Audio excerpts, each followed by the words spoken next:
kag praktikal nga mga pamaagi agon makakinot sang tubig. Sa kusina, magamit sang yahong ukon labador sa paghugas sang mga ulutanon ukon prutas. Magdesignar sang baso ukon water bottle agud gamiton sa bilog nga adlaw agud indi magsigi panghugas sini kada matapos ang pag-inom. Kung aksidente nga may nahulog nga ice ukon yelo. Philippines. Ngayon ay araw ng Lunes, ika-11 sa buwan ng Agosto taong 2025. Sa ating mga headlines, dalawang barko ng China nagsalpukan habang tinatangkang ibuli na naman ang barko ng Pilipinas. Barko naman ng Philippine Coast Guard ay tinangkapa na bombahin ng water cannon. Si Pangulong Ferdinand Bongbong Marcos Jr. ibinunyag ang 20% ng kabuang 545.6 billion pesos na flood control projects at napunta lamang yan sa 15 contractors. Ang online website naman inilunsad para maging sumbungan ng bayan. Tiniyak na patuloy na depensahan ang bansa sa anumang banta. Samantala sa ating ulat panahon, storm signals hindi naalis na maaaring ideklara sa ilang parte ng Pilipinas kahit malayo ang bagyong Goryo. Abangan ang latest weather update. Ang Department of Transportation naman, sorpresang ininspeksyon ng LRT at MRT. Ilang aberya sa pila at illegal vendors na obserbahan. Pinakaunang Artificial Intelligence Festival dito sa Pilipinas ay ginanap dyan sa bahagi ng Iloilo para naman itulak ang ethical at responsible na paggamit ng artificial intelligence. At live nationwide via satellite. Dumako na tayo sa mga detalye ng ating mga balita. Nagtangkang manggulo ang mga barko ng China, partikular na ang kanilang China Coast Guard sa isinagawang kadiwa operations ng Philippine Coast Guard sa may area ng Baho de Masinloc nitong weekend.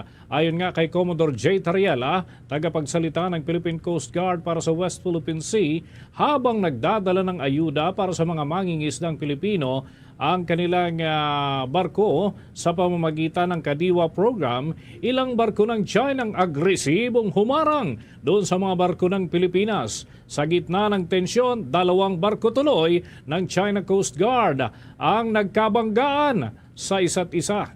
Yan ay sinubukan pang pigilan ang operasyon ng Philippine Coast Guard, ngunit sila ang nagsalpukan. Bukod nga sa banggaan na nangyari, ginamitan pa ng water cannon ang mga barko ng Philippine Coast Guard at Bureau of Fisheries and Aquatic Resources. Kabilang na ang BRP Bagakay at BRP Bangkao na nagtamo naman ng bahagyang pinsala sa ilang bahagi ng barko. At ayon nga sa Philippine Coast Guard, 4 na barko ng China Coast Guard at 6 na Chinese Maritime Militia vessels ang sangkot sa insidente. Tinulig sa tuloy ng Philippine Coast Guard ang ginawa namang panggugulo ng China, lalo't ang operasyon ay para sa kapakanan ng mga lokal na mangingisda. At ang insidente mga kabombo ay muling nagpakita ng patuloy na tensyon sa bahagi ng West Philippine Sea at nangangailangan ng mas matatag pang aksyon upang maprotektahan ang karapatan ng Pilipinas sa sarili nating teritoryo na pinapasok ng mga barko ng higanteng bansa. Talakuha din tayo ng ilan pang mga balita maya-maya sa ating kasamahan dahil itong si Pangulong Ferdinand Bongbong Marcos Jr. Ibinunyag yung 20% ng kabuang 545.64 billion pesos na flood control projects. Napunta lamang yan sa 15 contractors. Marami pa yung mga update mamaya mga kabombot Star Nation, samantala sa iba pang mga balita.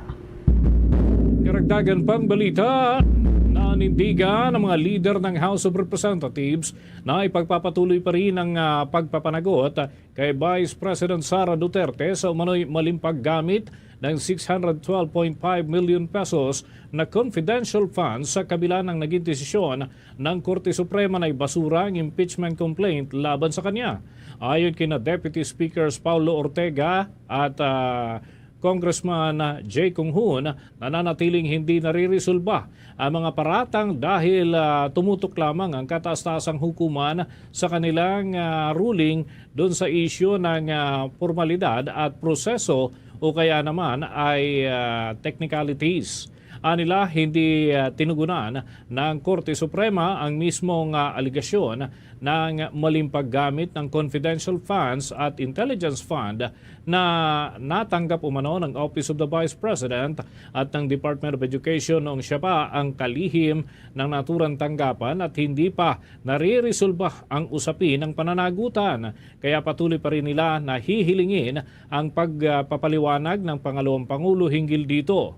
Noong nakaraang buwan, nagpasya ang Supreme Court en banc na labag sa one-year bar rule ang impeachment complaint laban kay Vice President Duterte at kinikilala rin na may kakulangan sa due process ang naging pag-usad ng kaso sa panig ng Kamara. Idini naman ni Kong Hoon na hindi pa ligtas si Duterte sa posibleng pananagutang kriminal kaya pursigido sila na ituloy pa rin ang paghahanap ng pananagutan saan man ito humantong. Noong nakaraang linggo, bumoto ang Senado 19-4-1. Ibig sabihin ay 19 ang pumabor sa pag-archive ng Articles of Impeachment laban kay Vice President Duterte, 4 naman ang kumontra at 1 ang nag-abstain. Sa ngayon ay hinihintay ng House Prosecution Panel ang magiging desisyon ng Korte Suprema sa kanilang motion for reconsideration. Yan ay upang mabaligtad ang naunang naging hatol ng kataas-taasang hukuman.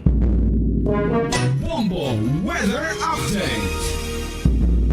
Patuloy na nananatili ang banta ng Severe Tropical Storm Gorio habang ito ay may lakas pa rin na nananatiling matindi ang puwersa habang nandiyan sa silangang bahagi ng ating bansa. Kumikilos ito ng pakanluran sa kargatang sakop ng Pilipinas at ayon nga sa pinakauling data ng Weather Bureau, ang sentro ng bagyo ay tinatayang nasa layong 1,170 kilometro silangan ng Hilagang Luzon at posible itong magdala ng mga pag-ulan sa ilang parte ng ating bansa.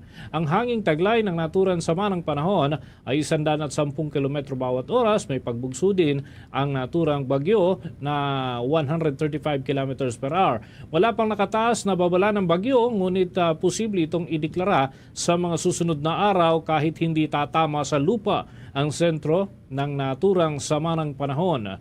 Inaasahan mga kabombo, mga Kastar Nation, ang iba pang development hinggil sa naturang bagyo, ngunit may area of uncertainty o yung mga tinutukoy na lugar na maaari pa rin maapektuhan sakaling lumapit nga ng husto ang naturang bagyo dito sa ating Philippine landmass. Sa ngayon ay nananatili yan sa loob ng Philippine Area of Responsibility, ngunit walang direktang epekto sa alinmang parte ng ating bansa, lalo't ito ay nasa katubigan pa at hindi pa masabi kung ito ay tuluyang lalayo sapagkat may high pressure area din na umiiral sa karagatan, mga kabombo. Samantala, Muna tayo ng ilan pang mga balita sa ating news team. Si Pangulong Ferdinand Bongbong Marcos Jr. ibinunyag ang 20% ng kabuang 545.64 billion pesos na flood control projects at napunta lang sa 15 contractors. Ang online website inilunsad para maging sumbungan ng bayan.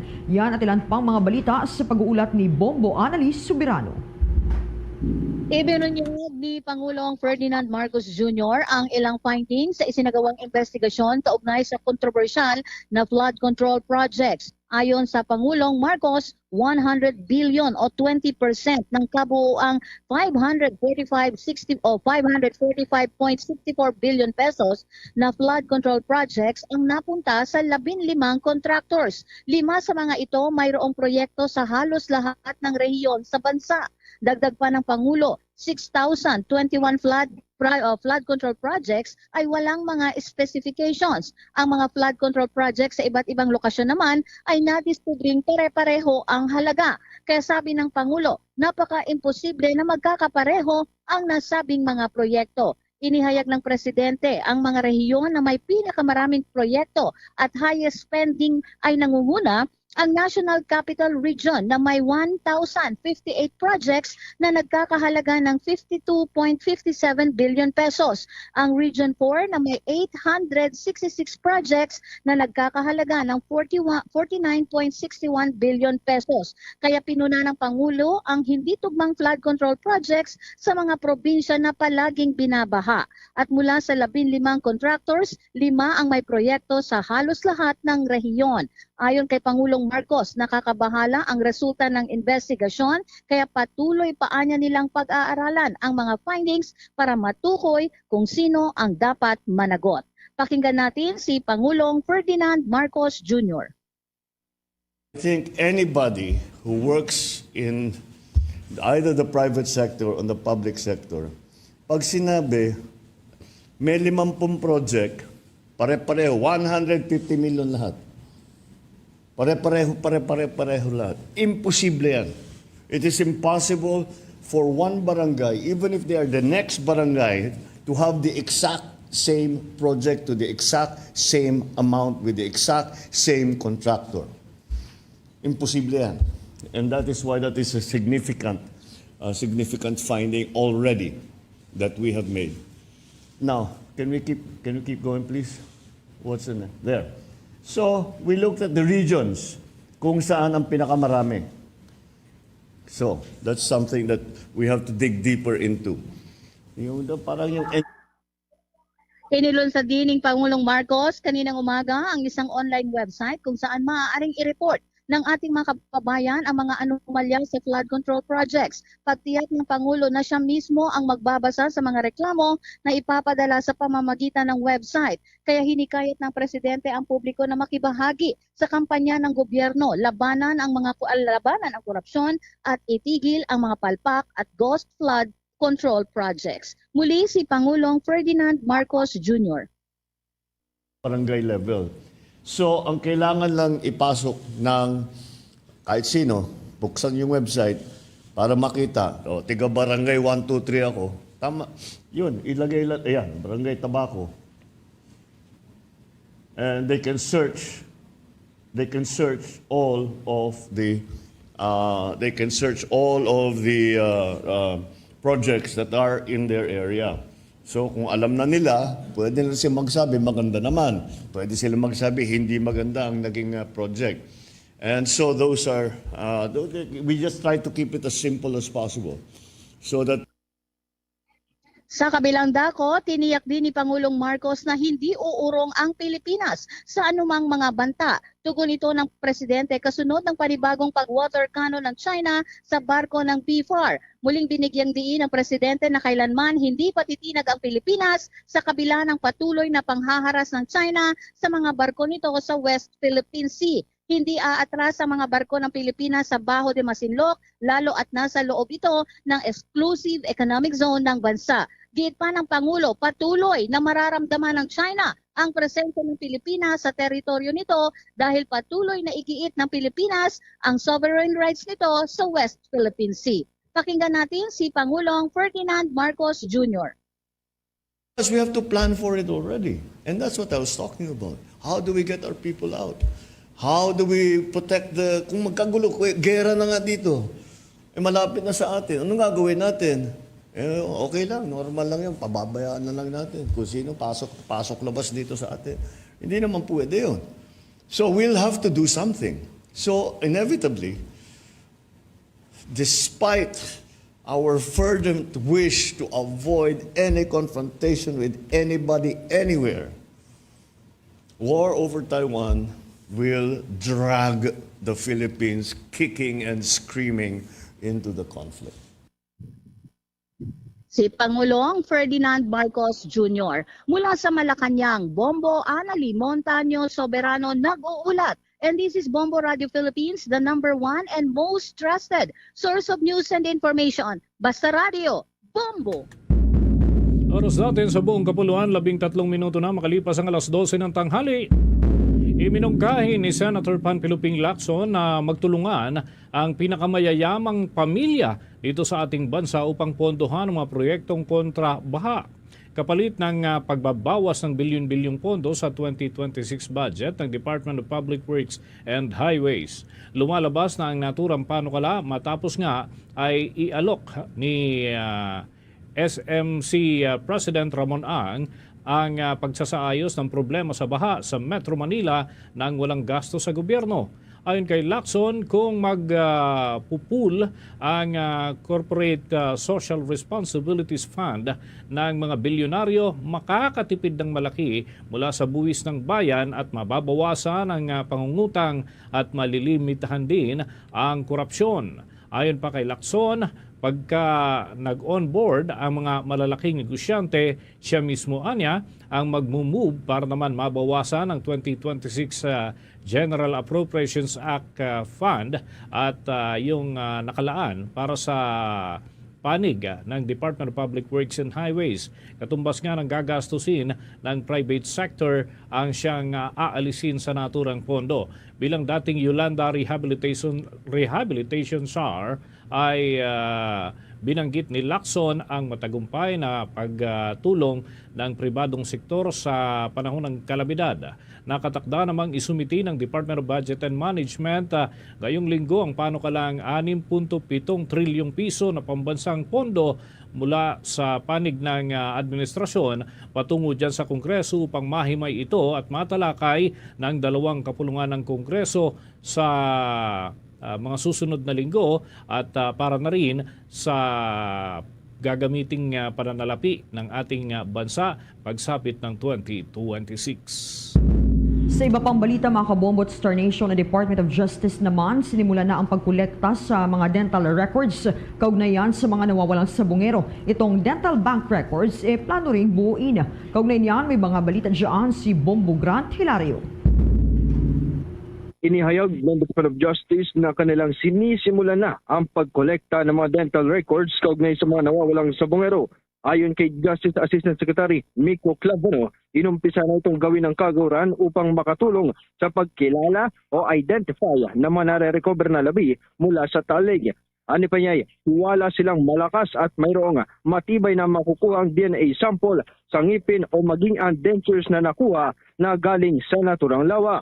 Habang kasabay naman ito, ang planong paglulunsad ng dental bank records na siyang magagamit sa pagsusuri upang matukoy ang pagkakakilanlan sa mga nare-recover na buto. Kaugnay niyan ating pakinggan si Justice Assistant Secretary Miko Clavano. Sinisimula na po natin po yan. So we will also start to look for dental records and create a dental bank record, if that's what you call it, so that we can identify also kung sino talaga itong mga to.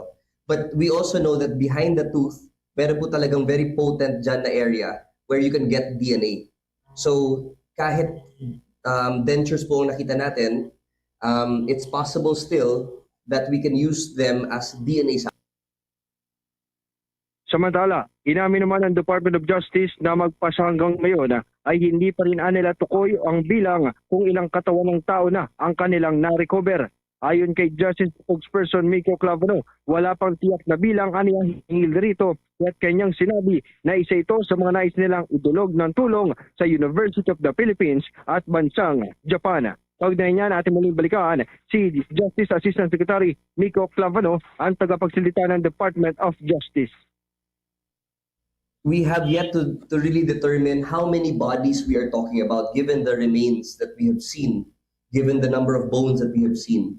So that's something that will be very important also for us to know and determine kung gaano karami talagang tao ang pinapag-usapan dito. Gaano karaming tao ang naungkat na or na-retrieve sa Taal. So that is a question that we ourselves are asking, and that is why we are asking for help and assistance from the University of the Philippines as well as the Japanese government. Habang kanyang ibinagi pa na ang mga na-recover mula sa talig ay kanilang ipinapakita sa kaanak ng mga nawawalang sabungero. Ngunit ani wala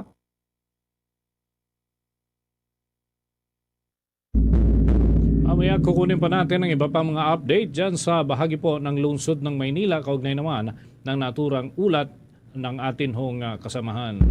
Sa dagdag pang balita, Bombo Jai! Yes, Bombo Dennis, kinumpirma ng Philippine Embassy sa The Hague na 11 overseas Filipino workers sa Netherlands ang naging biktima ng sapilitang pagtatrabaho o forced labor sa isang kilalang gym chain sa Amsterdam. Sinabi ng embahada ng mga Pilipinong tagalinis kasama ang ilang Indonesian co-workers naghain ng reklamo sa Netherlands Labor Authority laban niya sa Saints and Stars Gym dahil sa umano'y malupit at mapagsamantalang kondisyon sa trabaho. Ayon sa 6 sa mga manggagawa mula Mayo hanggang nitong Hunyo nitong kasalukuyang taon ay pinagtatrabaho sila ng hanggang 17 oras kada araw, pinatulog sa loob ng gym nang walang maayos na higaan o heating at may mga pagkakataong hindi sila binayaran. Noong Hulyo 24 ay inaresto ng mga otoridad sa Netherlands ang accountant ng gym dahil yan sa umano'y pamimeke ng dokumento. Kumpirmado rin ng mga opisyal na hindi rehistrado ang establishmento sa Migrant Workers Office doon sa Berlin o sa Department of Migrant Workers sa Maynila. Sa kasalukuyan, nasa isang shelter sa Amsterdam ang 11 overseas Filipino workers habang isinasagawa itong investigasyon. Nakatanggap sila ng libreng legal na tulong mula sa mga Dutch lawyer at naghahanda na ring magsampah na kasong kriminal laban sa mga may-ari at manager ng gym. Tiniyak naman ng embahada na patuloy nitong tututukan ang kaso, makikipag-ugnayan sa Netherlands Labor Authority at iba pang ahensya sa bansa at sisiguraduhing mananagot ang mga responsable dito. Batay sa datos ng pamahalaan, mahigit 16,000 overseas Filipino workers ang kasalukuyang nagtatrabaho sa the Netherlands. Karagdagan pang balita, ang Department of Transportation sa pangunguna ng kanilang kalihim ay sorpresahong nag-inspeksyon dyan sa Light Rail Transit at Metro Rail Transit. Pero ilang aberya mula sa pila, yung mga illegal vendors at iba pa naobserbahan. At ano kaya magiging aksyon? Alamin natin sa pag-uulat ni Bombo Isa Cotoner. Bombo Dennis, Bombo Jai, surpresang nag-inspeksyon ngayong araw si Department of Transportation Secretary Vince Dizon mula MRT3 patungong LRT1. Ilang aberya ang kanyang naobserbahan sa kanilang pag-iikot. Una na rito ang mahabang pila sa counter para sa discounts ng mga estudyante at senior citizen, pati na rin ang papasok sa bahagi ng LRT1. Ayon kay Dizon, nakikipag-ugnayan na sila sa Commission on Audit kung maaari nang tanggalin ang pag-fill up ng mga kukuha ng discounts upang mapabilis din ang daloy ng mga tao. Question rin ni Dizon ang ginagawa ng LRT na pag-inspection pa rin ng mga bag ng pasahero kahit na may metal detector naman na para rito. Nagbigay direktiba rin siya sa LRMC na sundin ang ginagawa ng MRT3 upang mabawasan ang pila ng mga tao. Samantala, nakita rin ni Dizon ang kakulangan sa beep cards at mga vending machines nito kaya humahaba rin ang pila. Ani Dizon, sila ay makikipag-ugnayan na sa provider ng beep cards at aatasan na mag-produce ng maraming cards para sa mga pasahero at i-repair o dagdagan ng kanilang mga makina. Huwag ngayon pakinggan natin si Department of Transportation Secretary Vince Dizon. We are inconsistent in our execution of the checking. Diba? Here, kahit na walang x-ray, they open every bag. But there is already a metal detector. So why are you opening every bag? So we have to standardize the execution para mabilis. Ang report sa akin, marami, lalo na sa LRT2, hindi gumagana. So I have to confront PIP today about that. And frankly, ang luma na eh. Ang luma na, tsaka mukhang kulang. No, mukhang kulang. Kasi mahaba pa rin ang mga pigya. So, tingin ko naman, kaya naman nating solusyonan lahat ko. Hindi ito mahirap. Kaugnay pa nito, sinita rin ni Dizon ang mga illegal vendors na namamalagi sa paakyat ng MRT at sa tulay ng pa-LRT. Ayon sa kanyang pakikipag-usap, umaabot umano sa 1,000 kada araw ang binabayaran nila sa katabing mall nito. Iginiit ni Dizon na ito ay pinagbabawal dahil ang lugar kung saan sila nagbebenta ay pagmamayari ng gobyerno. Ipinatawag na rin ni Dizon ang naturang mall upang kausapin ukol sa iligal na pagpaparenta sa mga vendors ito sa bahagi ng MRT3. Kaugnay niyang pakinggan natin muli si Department of Transportation Secretary Vince Dizon. Tapos, meron ding problema dun sa Metro Point. Kasi, merong Metro Point Mall. Ito yun, yung Metro Point Mall. Pero nagtataka lang ako, bakit yung pagbayad sa mall, na kinumpute ko, umaabot pa ng 90,000 naman para sa yung isang vendor doon, na 3 yung stante niya. Bawal. Bawal, unang-una, bawal doon. Hindi dapat hinaharang sila sa dinadaanan ng mga tao. And bakit ang Metro Point ang nagsa-charge doon? Government property yan. So, ngayon, kung merong agreement between LRMC, LRTA, and them, dapat gobyerno nagdidikta kung saan pwede, saan hindi. At sigurado ako doon, hindi dapat pwede doon. Tapos, Para naman sa Metropolitan Manila Development Authority, tiniyak ni MMDA Special Operations Group Strike Force Gabriel Go na magdadagdag sila ng kanilang mga tauhan, katuwang ang Philippine Coast Guard upang bantayan ang lugar para hindi na rin ito mabalikan ng mga illegal vendors. Paglilinaw naman ni Go na hindi nila kukunin ang mga paninda, ngunit kukunin lamang nila mga nakaka-obstruct sa daanan at anya, pagsasabihan din nila mga vendors. Kaugnay niyang pakinggan natin si MMDA Special Operations Group Strike Force Gabriel Go. Hindi po tayo kumukuha ng mga paninda. Ang mga paninda po nila, binibigay po natin sa kanila. We let them choose how do they want to sell it. Tinatanggal lang po natin mga obstruction. Yung mga sabitan, estante, cabinet, lamesa, upuan, yan po ang mga tinatanggal natin. Because naman po, manpower-wise, sufficient naman po tayo. Makikita naman po natin araw-araw po ginagawa natin clearing operations. Araw-araw po may nagbabantay po sa ating mga lansangan. At kung mapapansin nyo po, meron po tayo mga nakadeploy na sidewalk clearing operation group team po natin sa iba't ibang lugar. Or hindi po tayo Mula sa lungsod ng Pasay, ito si Bombo East sa Cotoner, and this is Bombo Radio Philippines, the #1 and most trusted source of news and information. Basta Radio, Bombo! Samantala, isang landing craft tank na may sakay na 13 Pilipinong tripulante ang sumadsad at lumubog ng bahagya sa kalimang bahagi matapos sa hampasin ng malalaking alon sa baybayin ng Siruma, Camarines Sur. Ayon yan sa ulat ng Philippine Coast Guard nitong Linggo, Agosto 10. Batay sa inisyal na investigasyon, tumama sa mababaw na bahagi ng tubig sa San Miguel Bay, Barangay Matandang Siruma ang LCT Phoenix noong ika-7 ng Agosto. Agad na nagsagawa naman ng search and rescue operation ang mga tauhan ng Coast Guard Station ng Camarines Sur matapos makatanggap ng tawag ukol sa insidente. Pagdating nila, nakita nilang nakatagilid na ang barko dahil sa malakas na agos. Sa kabutihang palad, nailigtas at ligtas naman ang lahat ng sakay.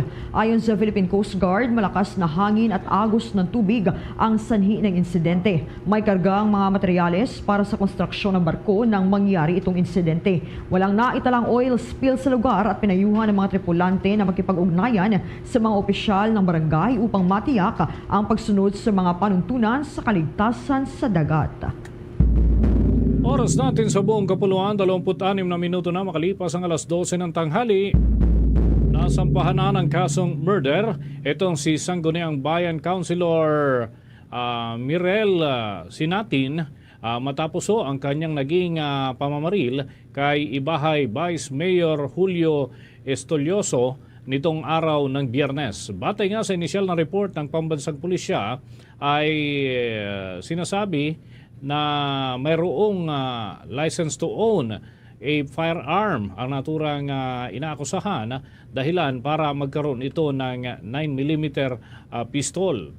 Agad naman na naaresto ang naturang suspect sa loob ng kanyang tahanan at kasalukuyan ng nasa kustudiya ng Pambansang Pulisya. Kasunod dito ay itinanggi naman ng Sangguniang Bayan sa isang pahayag na iba ang pagtrato ng biktima dito kay Sinatin at nilinaw na normal ang pagkakaroon ng mga debate sa loob ng konseho, ngunit kailangan ay hindi ito nagiging personalan. Dahil naman sa insidente, ang entry at exit points ay una nang iniulat nga ng Bombo Radio Kalibo na hinigpitan at naging isa na lang ang dinadaanan upang matukoy kung ito ay nagdadala ng anumang mapanganib sa kanilang pagpasok doon sa naturang establishmento at sasalang sa inspeksyon ang mga kagamitang daladala pagpasok sa opisina. Samantala, maliban naman sa mas pinaigting pa ng seguridad sa buong munisipalidad, ay nagsasagawa na rin ng iba pang assessment ang mga doktor sa lalawigan upang matiyak na nasa maayos na estado ang kanilang mga empleyado. Karagdagan pang update kaugnay doon sa isang guro na pinaslang ng kanyang estudyante. Buhos ang pakikiramay matapos ang kalunos-lunos na sinapit ng isang guro makaraang barilin mismo ng sarili nitong estudyante sa loob ng kanilang campus ng Balabagan Trade School sa barangay Nara, Balabagan, Lanao del Sur. Batay sa mga otoridad, nagugat ang pamamaril sa biktima na si Danilo Barba, 34 anyos, matapos ibagsak sa isang subject si alias Kaiser, 20 anyos at grade 11 student. Ayon sa Balabagan Municipal Police Station, umamin mismo ang suspect sa krimen na ginawa niya ito dahil sa matinding galit sa gurong nagbagsak sa kanya. Base naman sa investigasyon, pasado alas 8 ng umaga noong ika-4 ng Agosto nang mangyari itong insidente. Papasok sana sa campus si Barba nang harangin siya ng suspect at binaril sa ulo gamit ang isang kalibre o caliber .45 na pistol na naging sanhi ng agarang niyang pagkamatay. Matapos ang krimen, nagtago ang suspect sa kanilang mga kamag-anak sa Marogong, ngunit sa tulong ng kanyang kapatid na isang pulis, kusang loob siyang sumuko sa mga otoridad kinabukasan. Sinasabing hindi lang ang biktima na guro ang nagbagsak sa suspect at mayroon pa itong ibang mga guro na posibleng target. Subalit nilinaw ng suspect na si Barba lamang daw ang kanyang kinagagalitan. Sa ngayon, may mga naitalaga ng mga pulis at sundalo upang tumulong sa pagbabantay doon sa eskwelahan. Sa karagdagan pang report, itong mga minor de edad kasama sa mga naaresto ng Philippine National Police ang naging engkwentro sa pagitan ng pulisya at ng Mauti Group. Alamin ho natin ang iba pang mga impormasyon hinggil dyan sa ulat ni Bombo Bea Pinisa. Kabilang sa naaresto ng Philippine National Police ang tatlong mga menor de edad sa naging engkwentro sa pagitan ng otoridad at ng Mauti Group sa Lanao del Sur nitong Biyernes, Agosto 9. Batay sa inisyal na report, maghahain dapat ang mga otoridad ng kanilang warrant of arrest matapos magkaroon ng palitan ng putok sa pagitan ng grupo at ng mga otoridad. Matapos naman ang operasyon ay napag-alamang tatlo ang nasawi sa engkwentro na bineripika bilang isang babae at dalawang lalaki kung saan sumasailalim pa sa verifikasyon ang edad ng dalawang lalaki upang matukoy kung kabilang ba sa child warriors ang mga naturang individual. Ayon kay PNP Chief Police General Nicolas Torre III, ang mga child warriors na nahuli sa operasyon ay kasalukuyan ng nasa kustudiya ng Philippine Army at nakatakda ng i-turn over sa Department of Social Welfare and Development para sa mga intervention sa kakailanganin. Paliwanag pa ng hepe, isa lamang ito sa mga anyay kasuklam-suklam na modus operandi ng Mauti Group para magamit ang mga bata sa mga engkwentro. Wala naman din anyang ibang gawain ng naturang grupo kung hindi sirain ang kapayapaan ng mga komunidad para unahin ang kanilang mga pansariling interes. Sa ngayon ay may tatlo tayo na aresto. Nasa custody ngayon ng Army na ito-turn over natin sa DSWD for the proper intervention. Ever since naman, naging part na ng modus operandi ng Mauti ang mag-recruit ng mga child fighters. Kasi nga, padating na sa labanan, sa field, ang ating mga tauhan ay, siyempre, iba ang pagtingin pag bata ang nakakaharap. Kaya ito ay kasuklam-suklam na gawain ng Mauti na wala namang ibang gustong gawin ang mga taong ito, kundi sirain lang ang kapayapaan ng ating mga communities para sa selfish interest nila. Samantala, tiniyak naman ni Torre na nagpapatuloy ang kanilang pursuit operation sa mga recruiters sa mga batang nahuli mula sa grupo para masampahan ng mga kaukulang kaso at tiyaking mapapanagos sa batas ang kanilang mga ginawang aksyon. Maliban naman sa law enforcement operations ay mayroon din silang ikinakas sa mga internal security operations, kabilang na rin ang para sa mga paaralan at mga lokal na pamahalaan para matukoy na kung sino ang nangunguna sa mga recruitment operations ng naturang grupo. Well, this is a whole government approach that we are looking into. Na aside sa law enforcement operations, meron tayong mga internal security operations na ginagawa. Isama na natin ating mga eskwelahan, pati ang mga local government units para ma-preempt na itong mga recruitment operations na ginagawa. Na-identify natin ang mga recruiters nila para masampahan ulit ng kaukulang kaso. So, we are still continuing our fight and the pursuit of these people that are still at large. I-identify natin, filean natin ang mga kaso. Maliban naman sa mga personalidad na nahuli na at kasalukuyang nasa kustudiya na ng otoridad, ay nakarecover din ng hanay ng mga high-power firearms gaya ng M16, M14, M45 na baril at iba pang mga war materials. Sa kasalukuyan, ang mga miyembro naman ng grupo na naaresto rin mula sa operasyon ay nasa kustudiya ng Philippine Army kung saan inihahanda ng mga kasong isasampa sa mga personalidad na ito habang ilang takas mula sa engkwentro. Nakasalukuyan naman tukoy na pagkakakilanlan. Unang mga updates mula dito sa Campo Crame, ito si Bombo Bea Peniza and this is Bombo Radio Philippines, the #1 and most trusted source of news and information. Basta Radio, Bombo!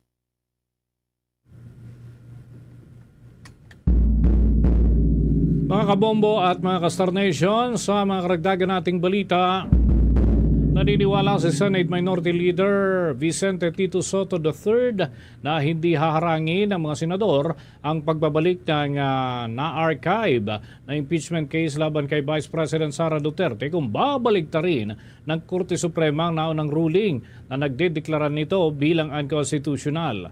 Ayon kay Soto, karamihan sa mga senador ay bumoto para i-archive ay hindi raw i-dismiss ang talagang layunin doon sa naturang issue. Kaya kung magbabagong desisyon ng Korte Suprema, logical lamang umano na talakayin muli ang articles of impeachment. Kapwa umaasa sina Senators Panfilo Lacson na igagalang ang naturang hakbang at magiging final ruling ng Korte Suprema mula dun sa motion for reconsideration ay nihain ng panig ng Kamara. Ayon pa sa Senador, kung babalik na rin ng kataas-taasang hukuman ng ruling at maninindigan pa rin sa kanilang boto ay ipinaalala ng opisyal ang maaaring maging epekto ng naturang hakbang.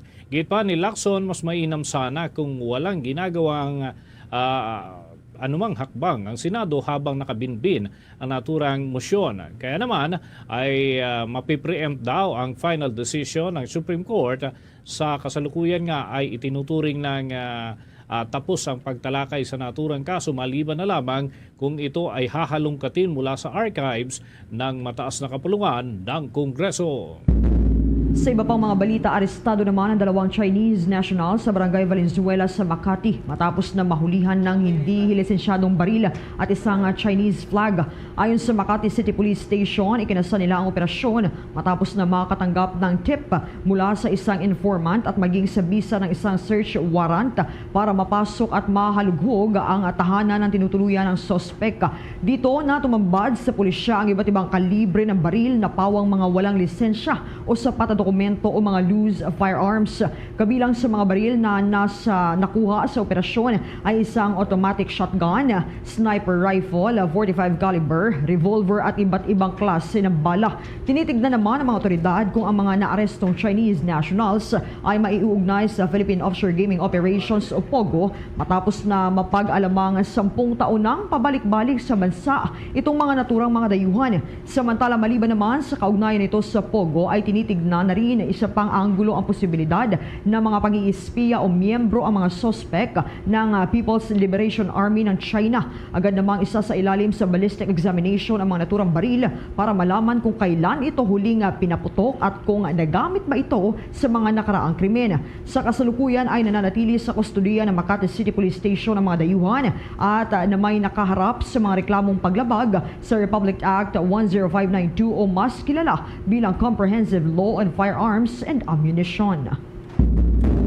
Sa iba pang balita, ikinatuwa naman ni Philippine National Police Chief Police General Nicolas Torre III ang naging mataas na performance ng kanilang hanay mula sa resulta ng ilang pag-aaral.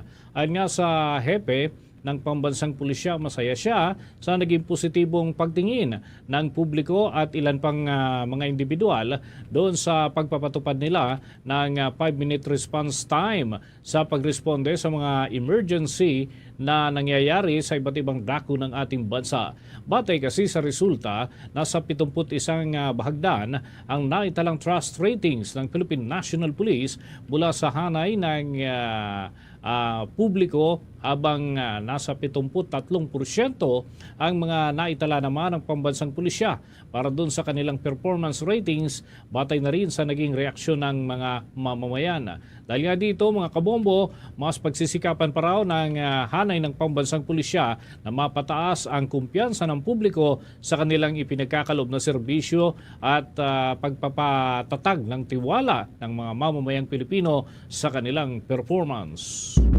Sa Samantala, binigyan diin ng Department of Social Welfare and Development o DSWD na ang Pantawid Pamilyang Pilipino Program o itong 4Ps ay hindi lang cash grants kundi hakbang sa pagbabago ng gawi at pananaw ng mga pamilyang mahihirap upang maputol ang siklo ng kahirapan. Ayon kay Department of Social Welfare and Development Spokesperson Assistant Secretary Irene Dumlao, mahalaga ang family development sessions kung saan tinuturuan ang mga benepisyaryo sa mga responsabling pagpapalaki, kalusugan, financial literacy at digital skills upang mas mapalawak ang oportunidad at kakayahan ng bawat pamilya. Sa ilalim ng 4Ps ay may ayuda para yan sa edukasyon, kalusugan at nutrisyon ng mga benepisyaryong sumusunod sa kondisyon na gaya ng regular na health check-ups, pagpasok sa paaralan at pagdalo sa family development sessions. Mula taong 2008, mahigit 1.4 milyong pamilya na ang nakaahon sa programa at 1.3 milyon pa ang mga nakatakdang mag-exit sa 2026. Pinaplanong amyendahan ng Department of Social Welfare and Development ang 4Ps Act upang ang pag-exit ay ibatay sa aktual na kalagayang pangkabuhayan at hindi lang sa itinakdang panahon para mas matiyak na natutugunan nito ang tunay na pangangailangan at layunin nitong maiahon ng mga Pilipino mula sa kahirapan. Sa mga karagdagan pa nating balita, ito mga kabombo, agad na ipinag-utos ng Department of Transportation sa pangunguna ni Transportation Secretary Vince Dizon ang perpetual revocation o habang buhay na ho na kansiladong lisensya ng isang driver na nahuli na nag-counterflow dyan sa Skyway. Sa naging kuha nga ng closed-circuit television footage, bandang 3:30 ng madaling araw na mataan ang naging pagsalubong ng naturang driver doon sa mga sasakyan na mula naman sa kabilang lane. Ayon tuloy kay Dizon, hindi maaaring sumailalim lamang sa suspensyon ang lisensya ng driver dahil ang naging aksyon nito ay napakapanganib at makikitang naglagay sa peligro doon sa mga motoristang gumagamit ng naturang expressway. Ayon pa sa opisyal, dapat na hindi na pamarisan ang ginawa ng driver dahil ito ay reckless driving at kakansilahin na habang buhay ang kanyang lisensya at hindi na papahintulutan pang makapagmaneho. Samantala, hinikayat naman ni Dizon ang publiko na patuloy lamang na magpadala ng mga report ng mga pasaway na drivers at motorista para ito ay agad na mabigyan ng kaukulang aksyon at karampatang parusa. Samantala mga kabombo at mga Kastar Nation, dako na ho tayo sa ulat ng ating mga himpilan kaugnay ho doon sa nagtapos na voters registration. Alam nyo ba na ihahambing tuloy doon sa ilang mga pelikula yung tungkol sa apocalypse ang naging sitwasyon doon sa mga registration area. Kaya naman mga kabombo, ito ay idinulog na sa tanggapan ng Commission on Elections upang maaksyonan sa mga susunod na pagkakataon. Alamin natin ang nakalap na impormasyon ng Bombo Radio Rojas. Nagmistulang eksena sa pelikulang Zombie Apocalypse ang huling araw ng voter registration kahapon Agosto 10 para sa Barangay at Sangguniang Kabataan Elections. Dumagsa ang mga tao na nagtutulakan at nag-uunahan papasok sa isang mall sa lungsod para makapila agad sa registration booth ng Commission on Elections. Sa panayam ng Bombo Radio Rojas kay Attorney Will Arsenio, ang Assistant Regional Director ng COMELEC Region 6, hindi nila inasahan ang ganito karaming bilang ng mga nais magparehistro sa huling araw ng registration. Ayon kay Arsenio, marami sa kanila ay dumating ng madaling araw at may ilan pa na nagsimula ng pumila bago pa magbukas ang mall. Naging hamon din sa COMELEC ang sitwasyon dahil sa ilang problemang teknikal gaya ng kakulangan sa forms, mahabang pila at ilang machines na nagkaaberya ngunit agad din namang naayos ng kanilang technical team. Sa kabila ng dagsa ng tao, sinabi ni Arsenio na naging maayos pa rin ang takbo ng registration dahil sa karagdagang registration booths at personnel na itinalaga para mas mapabilis ang proseso. Napag-alamang karamihan sa mga mga nagparehistro ay mga kabataan na bahagi ng Sangguniang Kabataan bracket ng halalan. Payo ng COMELEC, wag nang hintayin ang huling araw sa susunod na registration period upang makaiwas sa abala. Ang barangay at SK elections ay inaasahang gaganapin sa Disyembre ngayong taon. Ngunit nakantabay pa rin ang COMELEC sa magiging desisyon ng Pangulo ngayong linggo kung ito ay tuluyang ipagpapaliban. Sa kasalukuyan, patuloy pang tinatapos ng Commission on Elections sa Capiz ang pagtitipon ng kabuuang datos ng mga bagong botante sa lalawigan. Kung matutuloy ngayon ang eleksyon, no, by December 1, sa 10 araw na rehistro sa COMELEC, thank you very much sa pagpunta sa opisina. And sa wakas, no, nakatabil nyo na rin ang inyong pagparehistro at botante. Sana gamitin nyo ang inyong boto sa tama at iboto nyo yung wasto ang tamang kandidato. Mula dito sa himpilan ng Bombo Radio Rojas, para sa Bombo Network News, ako si Bombo Darren Salomeo Henson, and this is Bombo Radio Philippines, the number one and most trusted source of news and information. Basta Radio Bombo! Ito naman pulis sa Taguig City nahaharap sa kasong kriminal matapos paslangin ang di umano'y nililigawang babae sa bayan ng Bayambang, Pangasinan. Kaugnay niyan, may mga balita dyan ng Bombo Radio Dagupan. Himas rehas ngayon ang isang 31 anyos na pulisa mula yan sa lungsod ng Taguig, Metro Manila matapos paslangin nito ang di umano'y nililigawan na 24 anyos na babae sa bayan ng Bayambang dito sa lalawigan ng Pangasinan. Sa panayam ng Bombo Radio Dagupan kay Police Lieutenant Colonel Romel Bagsika, ang Chief of Police ng Bayambang Police Station, natagpuan na lamang ang bangkay ng babaeng biktima sa Sitio Pukdol sa Barangay Bani sa nasabing bayana. Ayon naman sa mga saksi, nagtatalo umano ang dalawa sa waiting shed. Malapit yan sa pinangyarihan ng pagpaslanga. Ang biktima ay nagtatrabaho bilang radiologic technologist o radtech nurse sa nasabing syudad at ito ay tubong Zamboanga. Ang sospek naman ay isang pulis sa parehong syudad. Pinangahawakan ng kapulisan na binaril ito ng sospek matapos silang ma-recover ang isang empty bullet shell ng 9mm pistol sa crime scene. Sa pamamagitan ng masusing investigasyon, katuwang ang kapulisan sa syudad ng Taguig na pag-alaman nilang may personal na relasyon ang sospek sa biktima at sa tulong pa ng kasintahan ng biktima, kanilang nakumpirma na nililigawan umuna ng sospek ang biktima. Ani Bagsika, ang huling mensahe ng biktima sa kasintahan nito ay pagpapaalam na magbabakasyon sa lalawigan ng Pangasinan upang magpunta sana sa dagat at balikan lamang ito. Lalo pang tumibay ang ebidensya ng kapulisan matapos makakuha ng mga CCTV footages ng kanilang pagkikita at pagbiyahe mula sa Taguig patungong bayan ng Bayambang at sa pagdaan ng sospek sa intersection sa bayan ng Basista ay mag-isa na ito. Git naman ng sospek na on duty ito nang mangyari ang krimen, subalit hindi ito nagtutugma sa nakalap na mga ebidensya. Pangalawang punta ng tropa sa NCRPO, nakuha po namin, napasurrender natin yung baril. Positive po. We filed the case of murder dito po sa ating suspect na isang PO1. Yung suspect natin is now under restrictive custody ng kanyang unit to face all criminal and administrative cases na filed po against sa kanya. Para sa Bombo Network News, mula rito sa lalawigan ng Pangasinan, Bombo Mayra Resida nag-uulat, and this is Bombo Radio Philippines, the number one and most trusted source of news and information. Basta Radio Bombo! Dako naman tayo sa bahagi ng Central Visayas. Ang Cebuano na nag-rank 2 sa August 2025 Guidance Counselor Licensure Examinations, binigyan diin ang kahalagahan ng guidance counselor sa pagtugon sa tumataas na mental health issues. May mga balita dyan ang Star FM Cebu. Nag-rank 2 ang isang Cebuano sa inilabas na resulta ng August 2025 Guidance Counselor's Computer-Based Licensure Exam.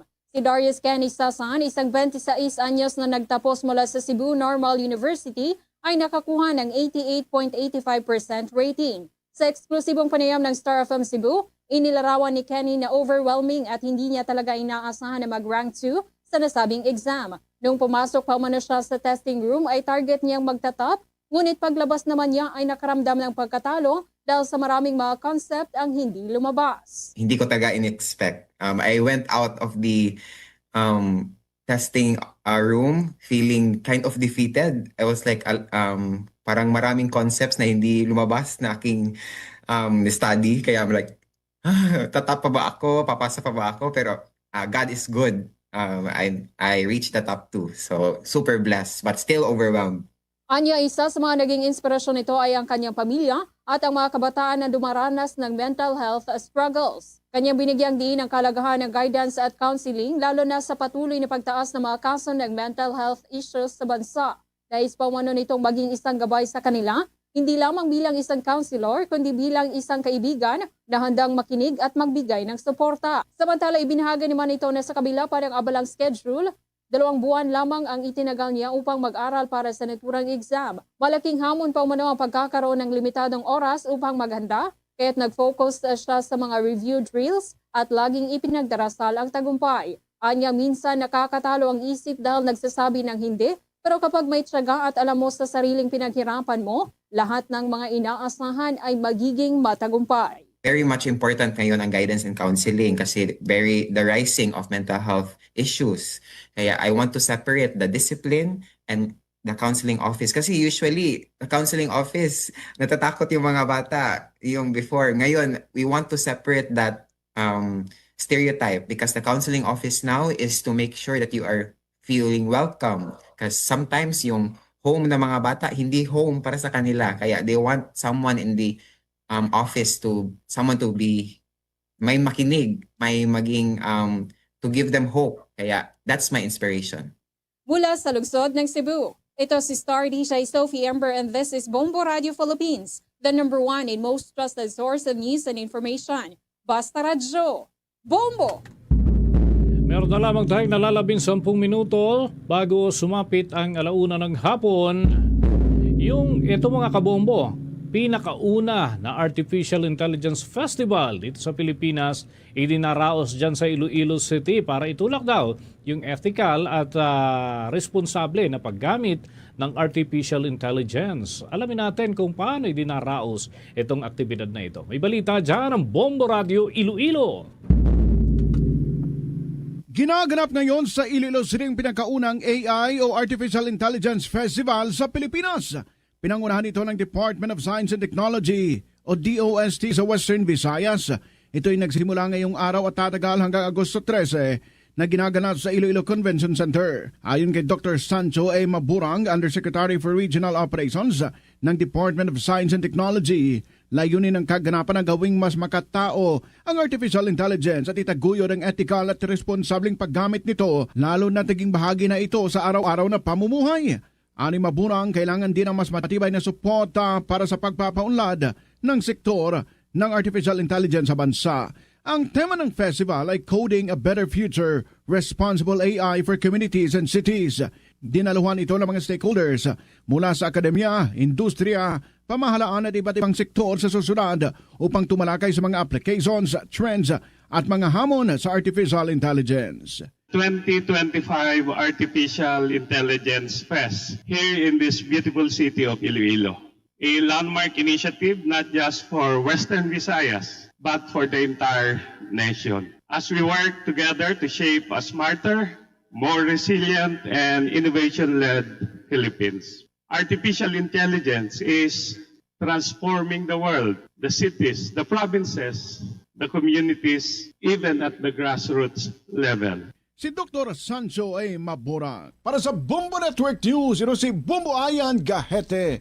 This is Bombo Radio Philippines, the #1 and the most trusted source of news and information. Basta Radio! Bombo! Ito namang Bombo Radio Philippines correspondent sa United States na si Bradford Atkins, kabilang sa The Outstanding Filipino Awards na gaganapin yan sa Las Vegas. May mga report dyan ang Star FM Iloilo.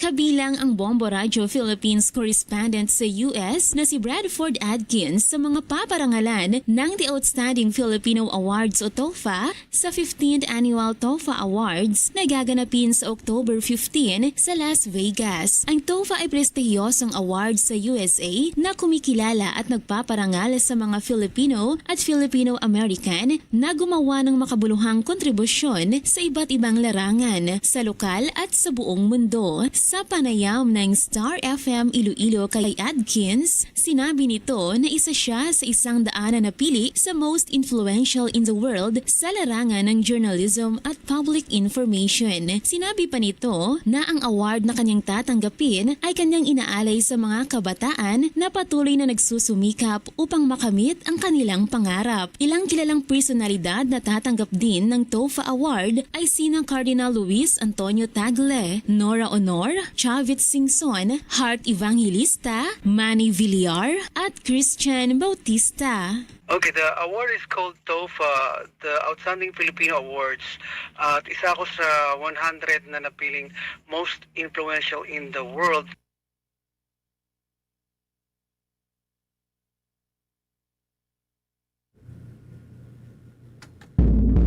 Mga kabombo, mga ka-Star Nation, yan ay abangan pa yung ibang mga update tingil ho dyan at kaugnay pa rin ang pagtutok ng ating Star FM Iloilo.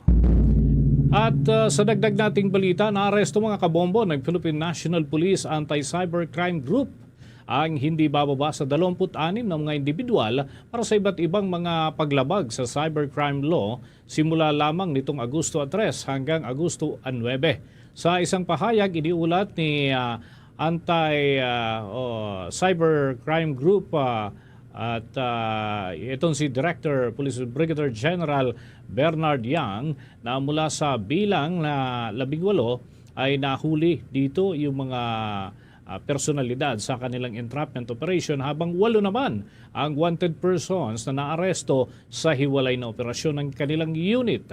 Una naman na isinagawa ang pagmamanman at nagkasa ng hakbang ang naturang lupon at dito ay nakakalap sila ng importanteng data na siyang naging sanhi upang ituloy ang operasyon.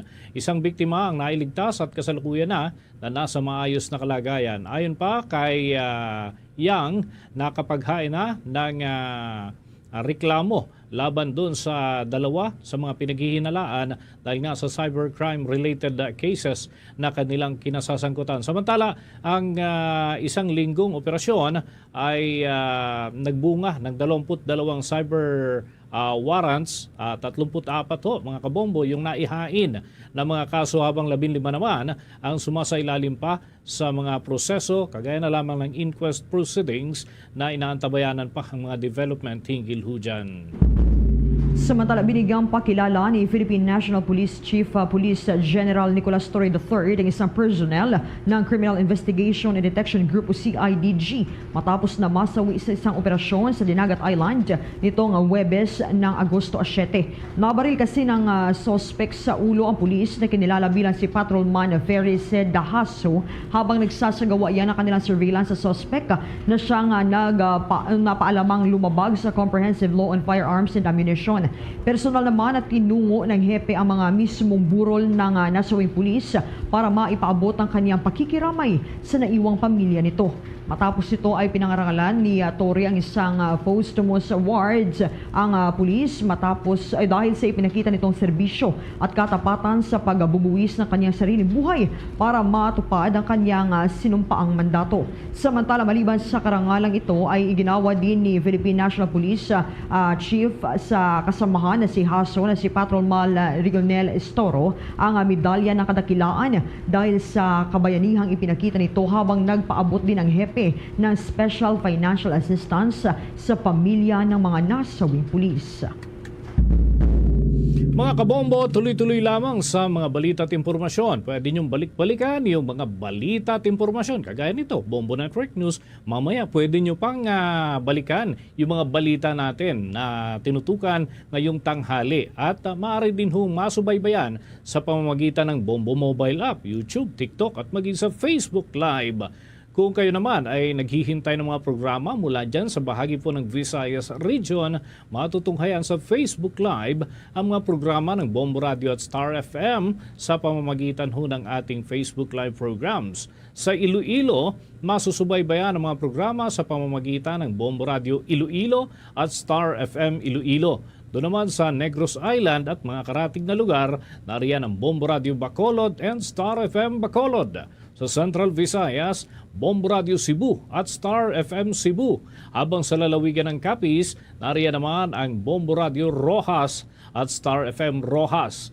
Diyan sa parteo ng Aklan, Bombo Radio Kalibo. Pero kung nais po naman ninyo ng mga waray-waray na balita at mapakinggan mga programa at mga kaganapan diyan sa Eastern Visayas, nariyan ho ang Bombo Radio Tacloban. At bago tayo magtapos, narito ang ating oratio, Imperata for Peace.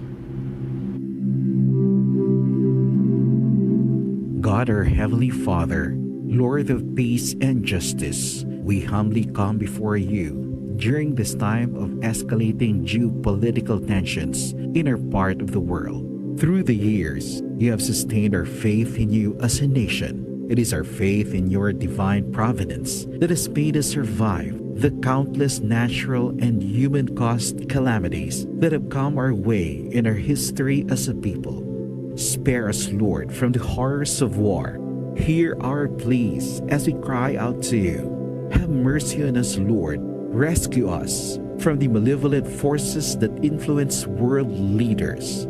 For we believe that our struggle is not against flesh and blood, but against their rulers, against the authorities, against the powers of this dark world, and against the spiritual forces of evil in the heavenly realms.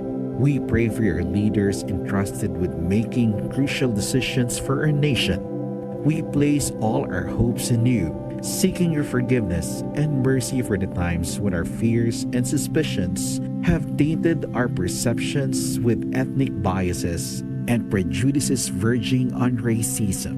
We earnestly pray, Lord, that you make us instruments of your peace. Where there is hatred, let us bring love. Where there is injury, pardon. Where there is doubt, faith. Where there is despair, hope. Where there is darkness, light. Where there is sadness, joy. Through our Lord Jesus Christ, your Son, who lives and reigns with you in the unity of the Holy Spirit, God, forever and ever. Amen. Our Lady, Queen of Peace, pray for us. Saint Michael the Archangel, Pray for us. Saint Joseph, Pray for us. Saint Francis of Assisi, Pray for us. Saint Lorenzo Ruiz, Pray for us. Saint Pedro Calungsod, Pray for us. Luzon, Visayas at Mindanao, yan ang kabuuan ng ating mga balita sa Bombo Network News Noontime Edition. This is Bombo Radio Philippines, the #1 and most trusted source of news and information. Basta Radio, Bombo! For the most trusted source of news and information, visit our website at www.bomboradio.com. Follow us on Bombo Radio mobile app, Facebook, YouTube, TikTok, and X, formerly Twitter. Like, share, and stay connected. Anytime, anywhere. Minuto na nakaligad sa takna sining launa. Balik na diri sa pagpangalagad sa Bombo Aray sa udto sa gyapon ko primo Bombo Chama Blanco Hover. Standby sa kay Bombo Hana Andasa ang Public Order and Safety Management Office. Lakip na diri ang Task Force sa Badjao. Ginapasangkad ang monitoring sa mga badyaw diri sa syudad sa Iloilo. Ang nakuhaan sang video sa isa iya kabombo naton nga naghakop sang pansit nga ginakaon niya, hindi gali iya to badyaw na patod ini sang bombo news team. Inamo karon ang impormasyon nga nagasulod rin sa aton nga may mga nagapakuno-kuno sini iyang badyaw kag dako man ang posibilidad nga mayara sa nagauyat or may mga tao sa likod sining mga ginahimo nila o kung ginapakalimos nila para iyang ila sining makwartahan. Check tanay una ang balita ni Bombo Hana. Anda sa Bombo Hana sa report. Please go ahead.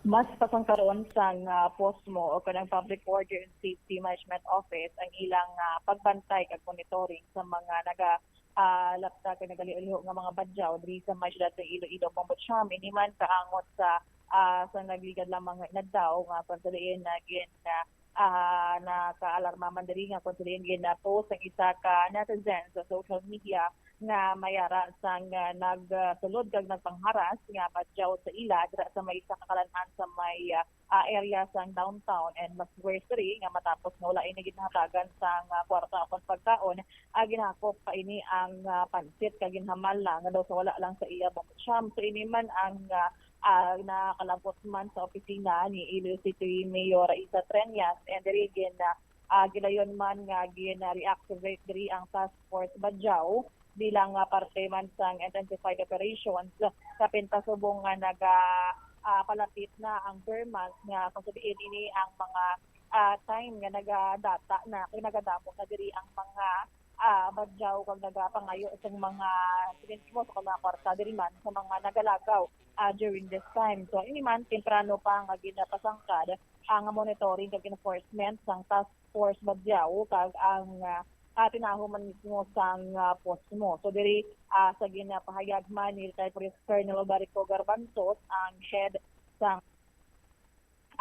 sang among opisina iya diri ginapahayag nga parte man sa action plan activation man sang City Social Welfare and Development Office staff sa koordinasyon man sa mga barangay council sang Tagbac, Ungka, Baldosa kag mga terminal nga kung sa diin ini diri sila masami makit-ana kag kapinpaman ang Samuhon Terminal kag Parola Wharf kung sa diin ginpaim sudan man diri ni Mayor Isa Treñas sang assistant desk sang CSWDO agod nga magmonitor kag magresponde sa gilayon kung may badyaw nga makapanaog sa mga bus o kung sa mga salakyan nga iniiya Bombocham. So diri man naintindihan man sang alkalde nga ang frustration sa mga residente every time nga may amo sini sa mga public spaces nga kung sa diin may amo sini nga mga nagalapta kag nagapangharas sa kung hindi paghatagan man sang kwarta iya Bombocham. So diri man ang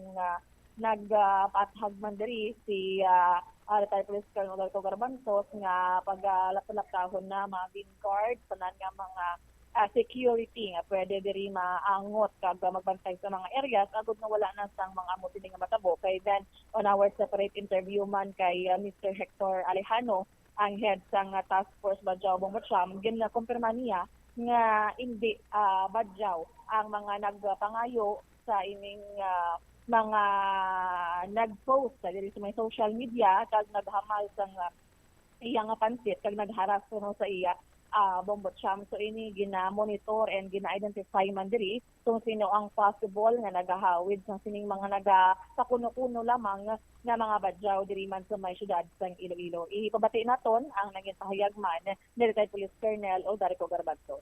No, sang gin-announce ini ni Ma'am Raisa, kami nag-meeting na kami sa sa in charge gid sang sa mga badyaw ni kag mga ate diri sa city.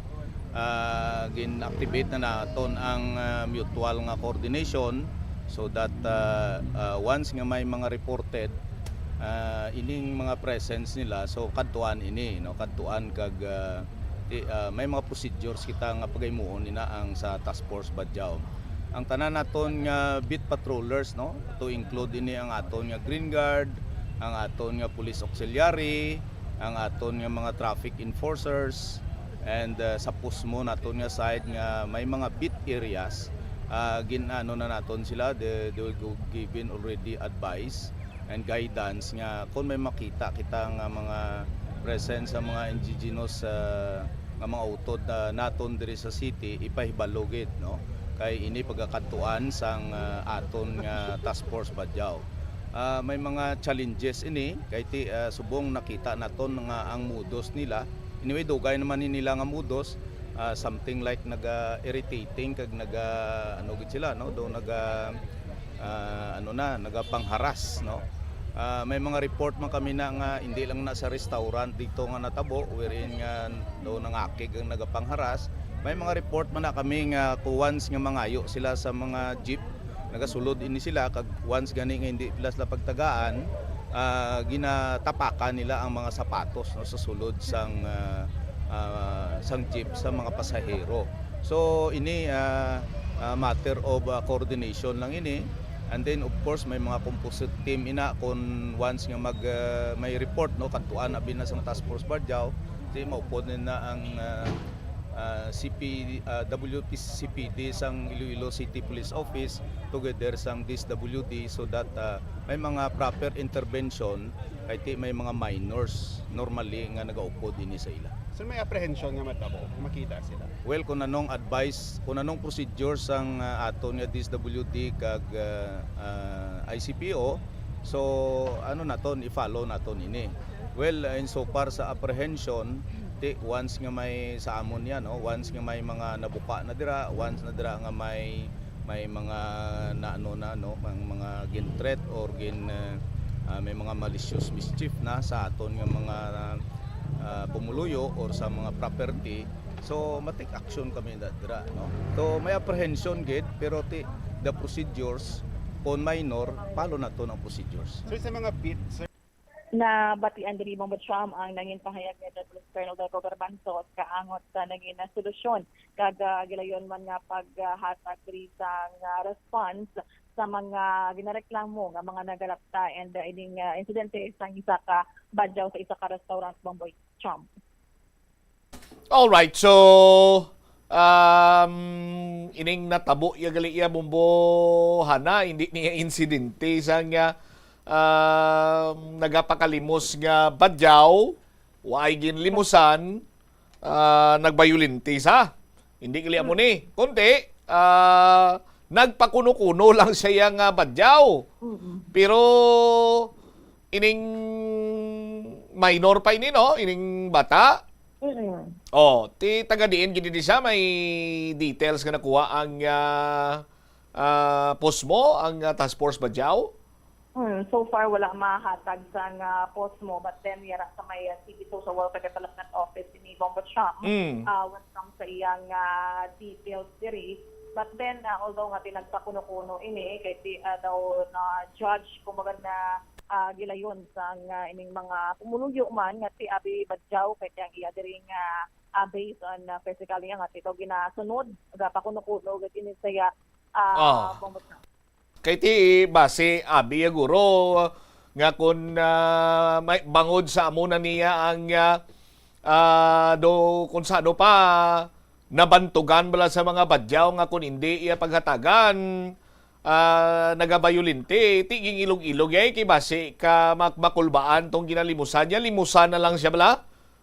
Munigurong nga iya sining napinsaran or napinsaran sa mga tao sa likod sinin. By the way, pila ganitong mga nagpakuno-kuno nga badyaw sa sining video? 2, 3? 2, tubtob, 4. Okay. So, ini sila tanan ara sa City Social Welfare Development Office. Okay. Sige, Bombohana. Thank you, Ged. Ini si Bombohana Mendoza Andasa, and this is Bombo Radio Philippines, the number 1 and most trusted source of news and information. Basta Radio. Bombo. Salamat sa liwat, Bombo Hana Anda sa inline sini. May rejoin the report si Bombo Laika San Diego. Kay ginpadulungan sa nga Bombo News Team ang City Social and Welfare Development Office, Haro Chapter. Matapos ngati dito ini sila gin kustodiya. Kagka dito man, nakatigayon nga paghinunanon sa in charge, no? Lakip na diriti sa paghatag man sang kaygayunan sang in charge na sa CSWDO Haro nga makaistorya naton ining bata No? Sa aton sinima kabombo, yari ang follow-up report ni Momolaika San Diego. Momolaika, sa report, please go ahead. Ginklaro sang Social Welfare and Development Office haro nga hindi badyaw ang mga kabataan nga nag-viral sa isa ka Facebook post ng isa ka netizen nga nagapanghara sa isa ka kalanaan sa syudad sang Iloilo. Sa interview sang Bombo Radyo Iloilo kay Miss Flora May Navarro, Social Welfare Officer 3 sang City Social Welfare and Development Office haro, ang solterito nagaedad 15 anyos kag residente sang Barangay Sook, Arevalo, Iloilo City. Ang background sang sining solterito, Bombo Champ, wala nagaupod ang iya balang nga gidikanan bangod sunuman sa CSWDO haro, ang solterito ang considered nga child at risk. Ang iya sini nga Iloy, si ka-driver sa San Juan Molo, kag ang iya amay ang napreso. Yara ini sa may poder sang iya lola sa may Sook, apang pila na kabulan nga wala ini nakapauli, kag nagaupod ini siya sa mga ati dili sa may syudad sang Iloilo nga nagapanglugayawon, kag masami man ini siya makitaan nga nagaupod sa mga kabataan sa dalanon diri sa syudad nga nagasinghot balas sang mga rugby. Ang kaupod sini ang sa post no nga nag-viral nga kaupod sini ang naghakop sang pansit, yara na subong karon sa Rojas no, nagpauli kuno ini siya kag nabilin ining 15 anyos diri sa syudad sang Iloilo nga tigayon nga na-locate sa effort man sang atong task force Badjaw sang Iloilo City. Sa karon gindala na ini sa may distrito sang Arevalo agod i-turn over sa kustodiya sang CSWDO Arevalo agod matatapan kag mabalik ini sa pag-eskwela. Yari pamatian nato ng pahayag ni Miss Flora May Navarro, Social Welfare Officer 3 sang City Social Welfare and Development Office haro. So ma'am no, gusto ko lang i-clear man no nga hindi ni sila hindi sila ati or badyaw. Tungod nga mga ati nato no ara sa ati community na ko na profiling na sila yung ma'am. Kag kilala gina sila ya sang ilang pastor ni Pastor Rogelio Losando. So ang bata ma'am car ini sila no, child at risk kay tungod nga amo na nagupod-upod naman sa mga barkada nilang ati. So at risk ini sila ma'am no, mga kabataan kay tungod nga biktima man ini sila sang circumstansya. So ang hambal ko gani no, ang parents ma'am wala sa loyo nila kay ang nanay gani ara sa may San Juan kay bike driver, wala siya gapuli sa kabataan niya, tapos ang tatay is sa prisuhan man. So ang grandparents lang gini ang taker sa ila. So, subong no, wala gani ka idea ni gurang grandparents nga ari di ang bata, ginapangita man pero hindi nila malocate.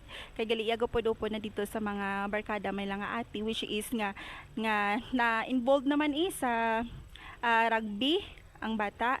So, currently ma'am no, subong tungod nga ari na dito sa aton. Tapos na inform ta naman ang social worker sa Molo kag sa may Arevalo, kag confirm naman ma'am nga ang lola ara sa may Arevalo i-turn over naman ini ma'am sa social worker dito sa Arevalo kay para nga si social Arevalo na ma-facilitate sa intervention nga gihatag sa bata. So ang bata ma'am no 15 years old, wala ni siya, nag-stop ni siya sa grade 5 siya. So isa man na ma'am sa i-facilitate ni social worker ma'am nga makabalik siya eskwela. So kay 15 na siya, try naton nga ipasulod siya sa ALS. Tapos ma'am, ang monitor gid siya ni barangay kag ni social worker kay maano pa man ni ma'am mag-istoryahan sa barangay, case conference para nga i-plaster dito kun ang para sa ikamaayos ng bata. So sila no, ang duwa ka bata amo to ang nag-viral pero hindi di sila badyaw ma'am, hindi man sila ati. So ang bata nga upod ni sa 15 years old ni naton ara na sa subong sa Rojas, bali nagpuli na siya ya. So si client naton nga 15 years old, i-turn over ini naton siya dito sa may Arevalo para nga ang intervention dito na sa Arevalo kay tungod dito siya ga-stay. Nabatian nato ng pahayag ni Miss Flora May Navarro, Social Welfare Officer 3 sang CSWDO haro, Bombo Champ. Ining naghamal sang pansit gali ni man taga syudad sang Iloilo, kundi taga Rojas. Now ang pamangkot sina diri karon na Bombo Laika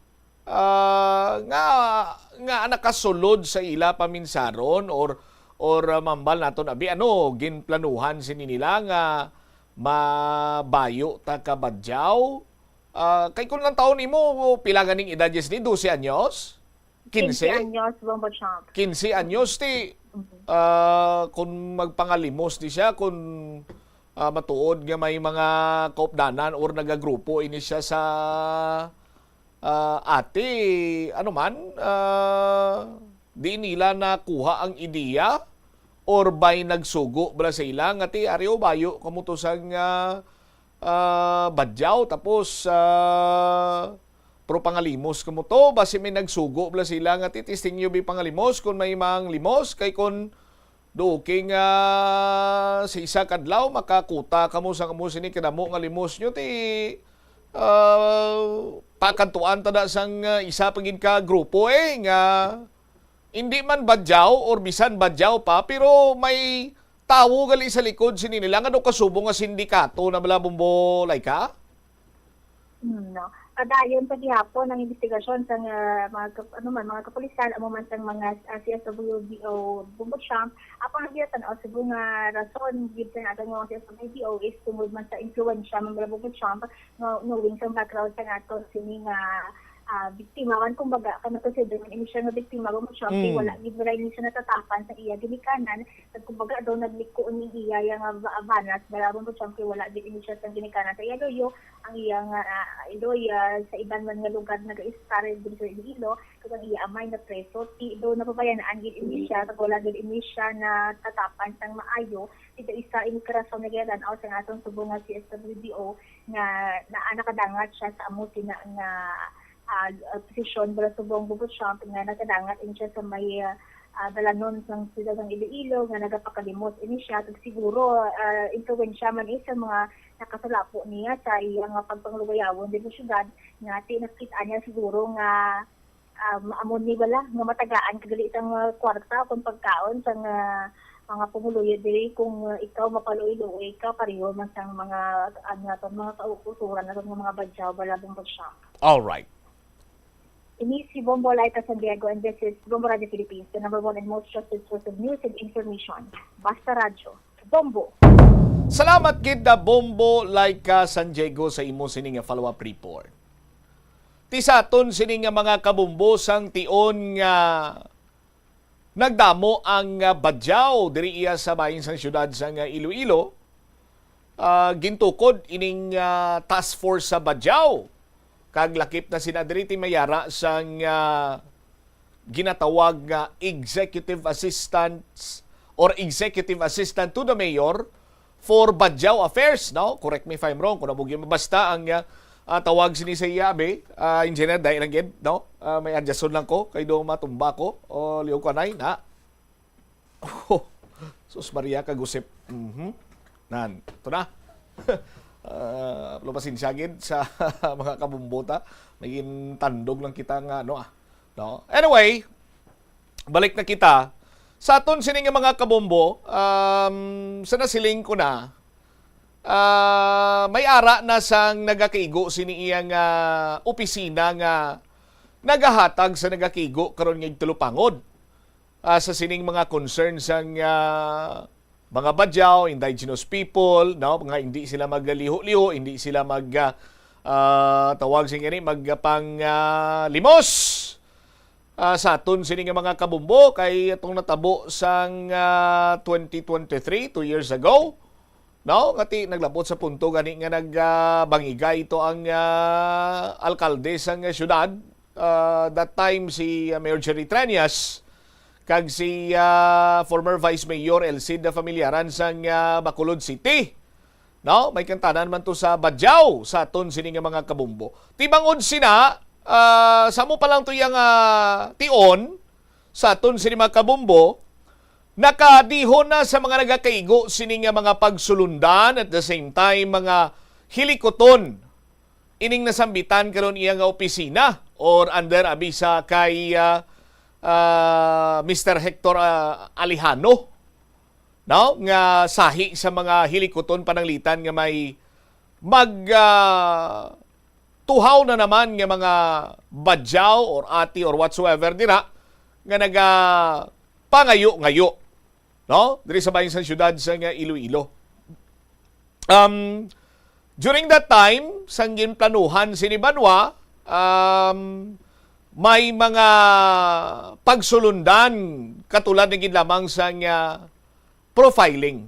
Ang profiling, just like sa ginapahayag sa head sa CSWDO Haro, nga nahimo na inatanan previously. No? Ang ikaduwa sini sa ato niya nga mga kabombo, may mga ginpangbutang sining nga mga personnel.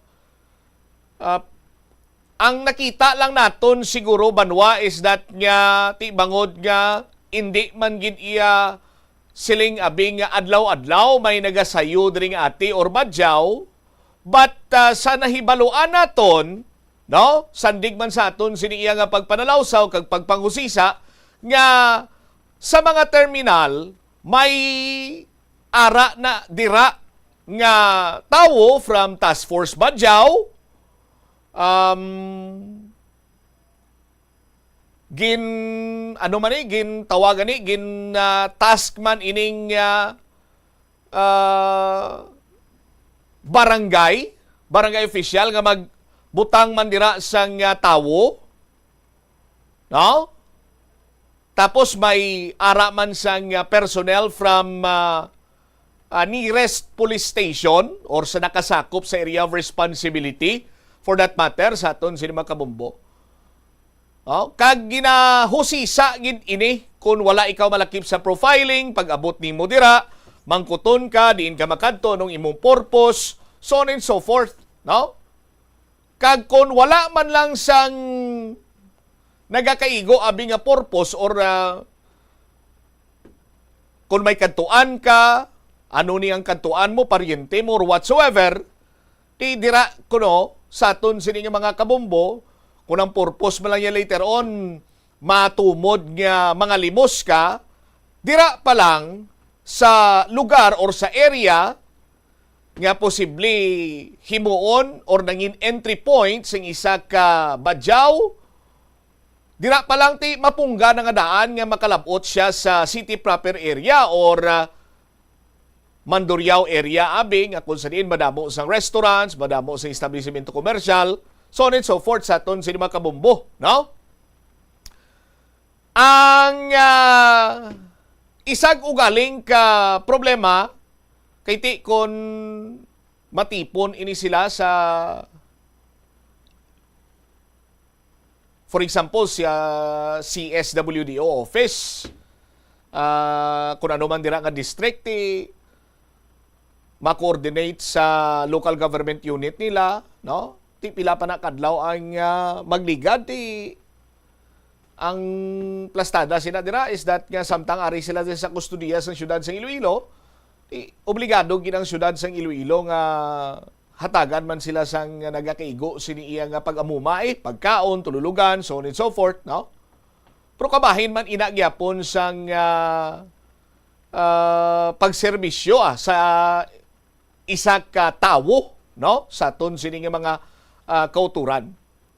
Kag ang ikatatlo sa aton sini nga mga tagpalamati, no, kung ma-recall ko pa jutay, nga ti papulion, no, or do pariyo man kami sang ginpangayuan ko sang or naghatag ali sang ideya sa kon nalipat man sa ikatatlo, but nevertheless sa aton sini nga mga kabombo, no, ang point is before pa man naplastar na nga daan kung anong mga nagakaigo sining himuon, no, kag ang proof sina banwa ti gilayon nga natumod nga hindi tuya badyaw. Kunti isa lang ka child at risk nga nagpakuno-kuno badyaw kag nagpakilimos. Ang isa pagikadako nga palamang kutanon ti ato yang upodya nga nagpauli sa Rojas. No, ano ayhan ang mudos siya sadto? Base ayhan tawo adto siya sang isa ka sindikato nga ti testing the waters tabi anay sa syudad sang Iloilo o testingan ta to be nga mga limos kundo limusan ka to at feedback ka lang diri sa headquarters sa HQ kay ipadala namon ang iban pagid sini nga mga tawo tadi agud nga magpatigayon sang kasubong sina nga mga aktibidades.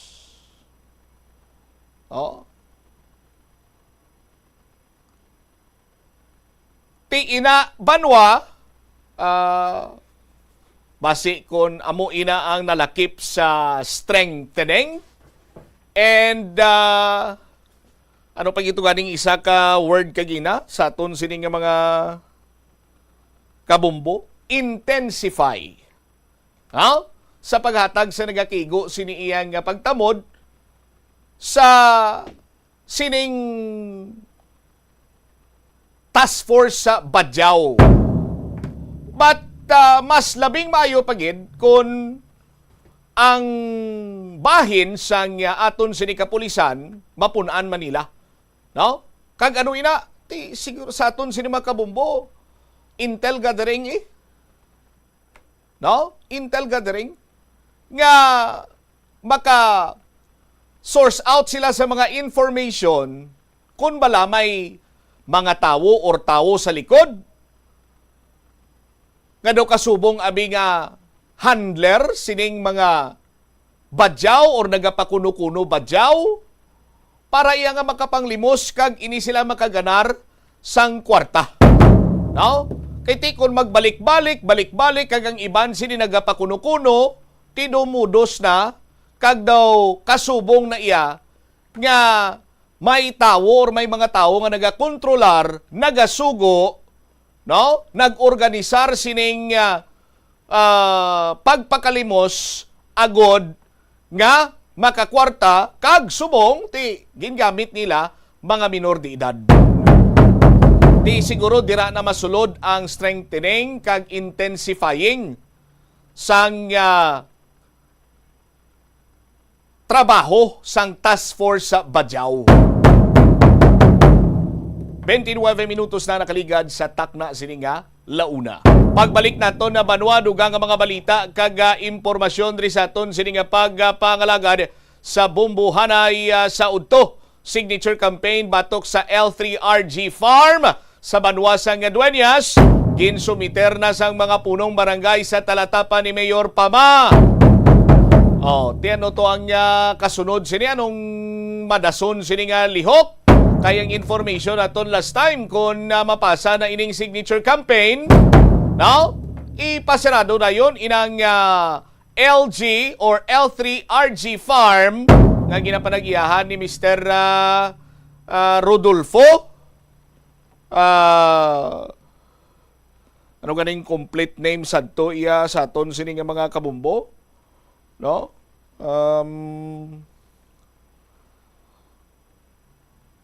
Inang Arisaw nan Rodolfo A. Retirado Jr. Balikan tayo ni matapos sa pila ka importante nga mga panumdum. Oras naton 30 minutos sa nakaligad sa taknang launa. Paano ba lamang kaligaw sa aksidente sa dalan? Iyari mga tips nga dapat tandaan sa tion nga nagamaneho. Una, likawan ang masaming nga pagsaylos ang linya. Ang swerving o kung pagsaylos ang lane sa isa ka delikado nga maneuver nga masaming ginatunaan sang bunggoanay. Kung himuon ini, siguraduhon nga may bastante ang oras kag espasyo. Ikaduha, i-check ang blind spots. I-check ang mirrors kung clear ang alagyan. Magbalikid o kung maglantaw sa nagaagi sa ibang nga anggulo, agod makasigurado nga maathag ang alagyan. Ang responsable nga driver ang masaming nga handa sa anuman nga aksidente. Kabahin na sa pagka-responsable ang pagkuha sa nga insurance agud masigurado nga may peace of mind sa dalan. Ini nga pahanumdom ang ginadulong sa imos. Plazuela de Iloilo, Billboard of Activities for August 10 to 16, 2025. Si Mr. Totong Villaruz kagang iyang banda are due to delight you with a great selection of songs sa concert at the plaza coming your way sa August 16, Sabado, umpisa alas 6 sa gabi. Sa tion sa musical show, napulo ka mga matahom nga Plazuela de Iloilo, special edition mags kag madamo pang iban ang igaparafol sa mga suki sa Plazuela de Iloilo. Sa August 17, Domingo, ginaagdang tanan nga mangin kabahin sa Eucharistic celebration nga pagahiwaton sa La Tolda sa among adlaw alas 11 sang aga. Sa tion sang Holy Mass, magpangamuyo kita sa Ginoo nga i-remind ang aton mga lidere sang conflicting countries nga ang violence hindi ang sabat sa tanan nga sahi sang misunderstanding. Plazuela de Iloilo, we remain to be one with you in a common hope for a better community and a progressive country in 2025. Tanan kita mayara sa Bulig agud pakibatuan ang climate change. Magamit sang bag nga pwede magamit sang liwat-liwat agud mabuhinan ang plastic bag nga ginahaboy. Bangod dinhi nagatugas ang greenhouse gases.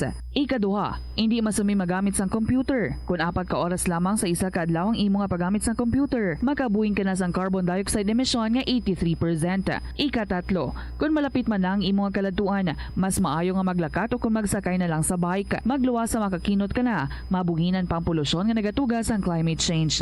May kilala ka bala nga mga bata nga mahilig sa video games? Nagausik bala ini sang inoras sa paghampang sang iya ginakaadikan nga games. Isa ka pagtuon sang American Academy of Pediatrics ang nagapahayag ngang sobra-sobra o kun inoras nga pagtiner sa paghampang sang video games ang makadulot sang depresyon, anxiety kag manubo nga grade sa eskwelahan. Suno sa mga eksperto, halos 9% sa kada 3,000 ka mga elementary students sa kada pungsod ang makabig pathological o kun addict sa paghampang.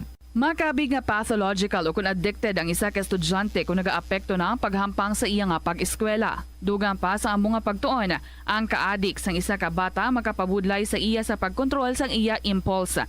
Kaangot diri, ginpanugyan nga dapat hindi magsobra sa isa ka oras kada adlaw ang gastuhon sang isa ka elementary student sa paghampang kag hindi naman magsobra sa 2 ka oras ang isa ka high school student. Sa eskwelahan, ang pag-practice ng good manners and right conduct ang makabulig sa paghimo sang positive, respectful environment para sa pagtuon. Nagapakita ini sang pagtahod hindi lang sa mga manunudlo kundi mangin sa imo mga classmate kag sa school community. Mag-abot sa eskwelahan on time.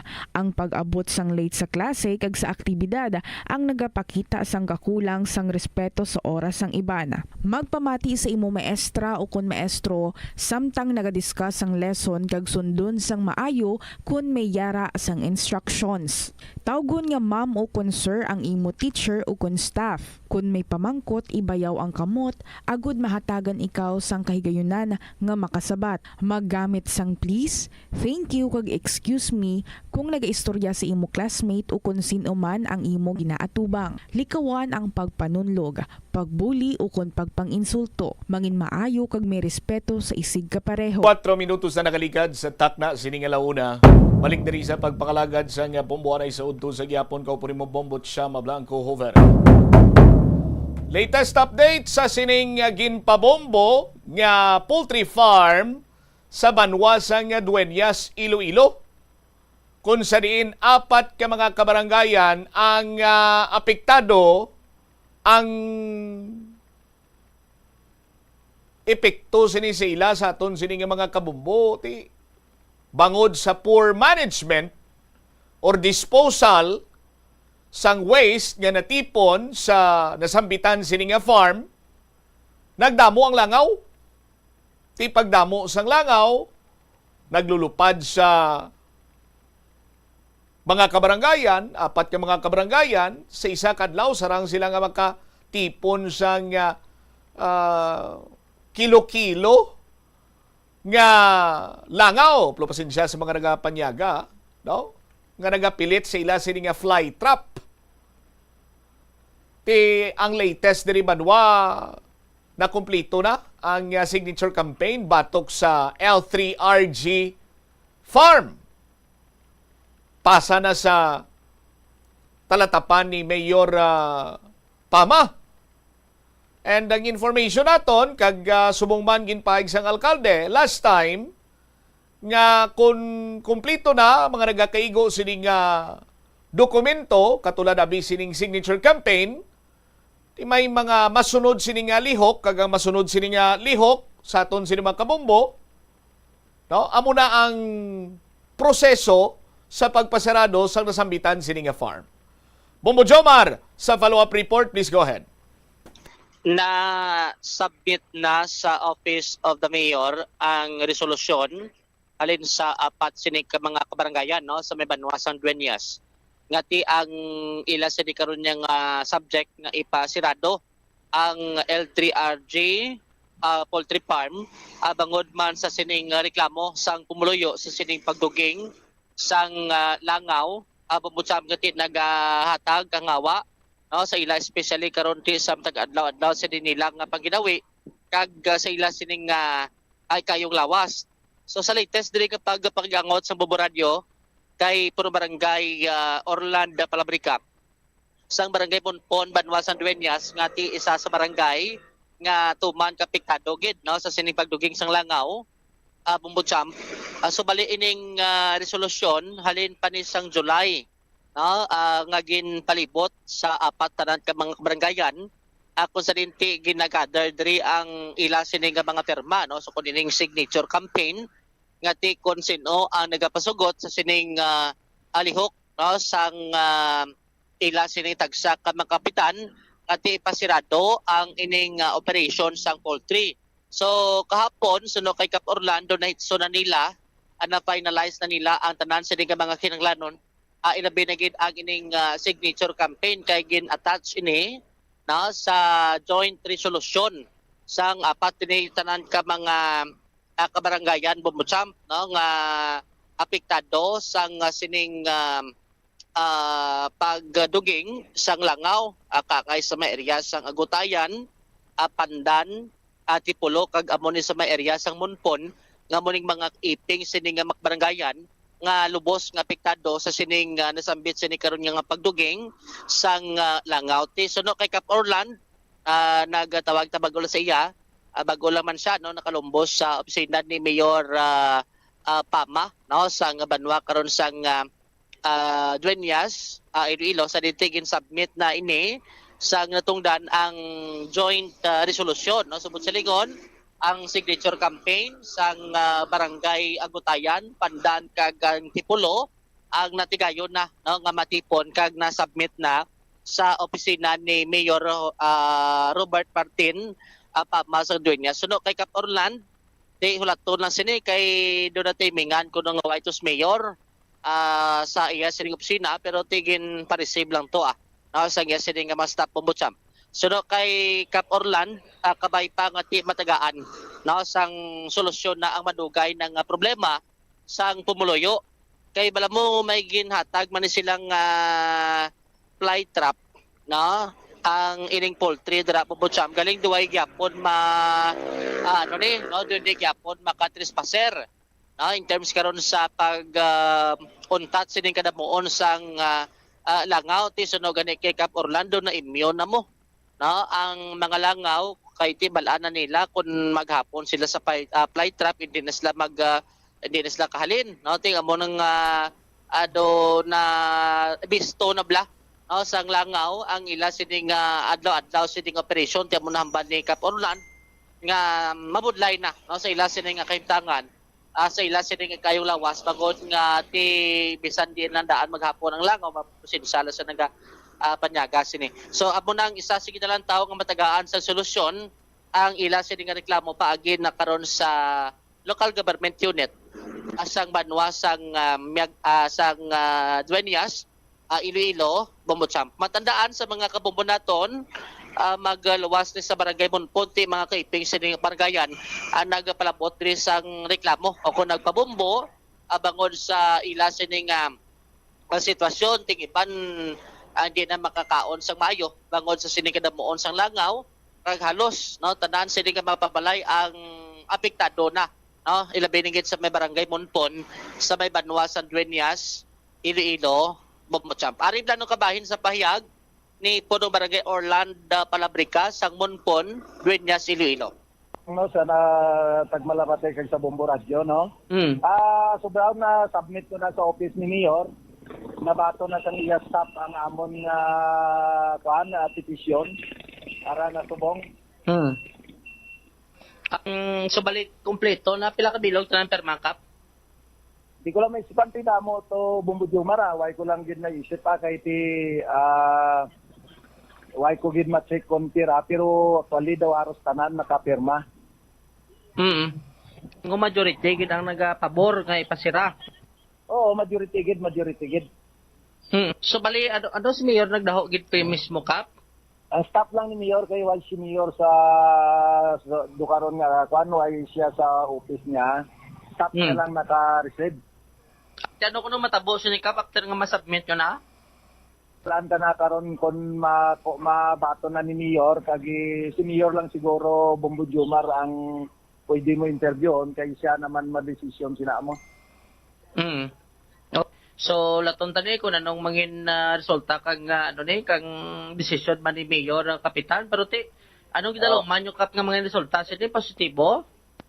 Siguro sa akon lang nga pagikuan positibo gid siguro kay ti nakambal man si Mayor, nakabuhi naman siya sang iya istorya sa magligad kag na interview mo man nga posigido man siya nga buligan ang pumuluyo sa 4 ka barangay.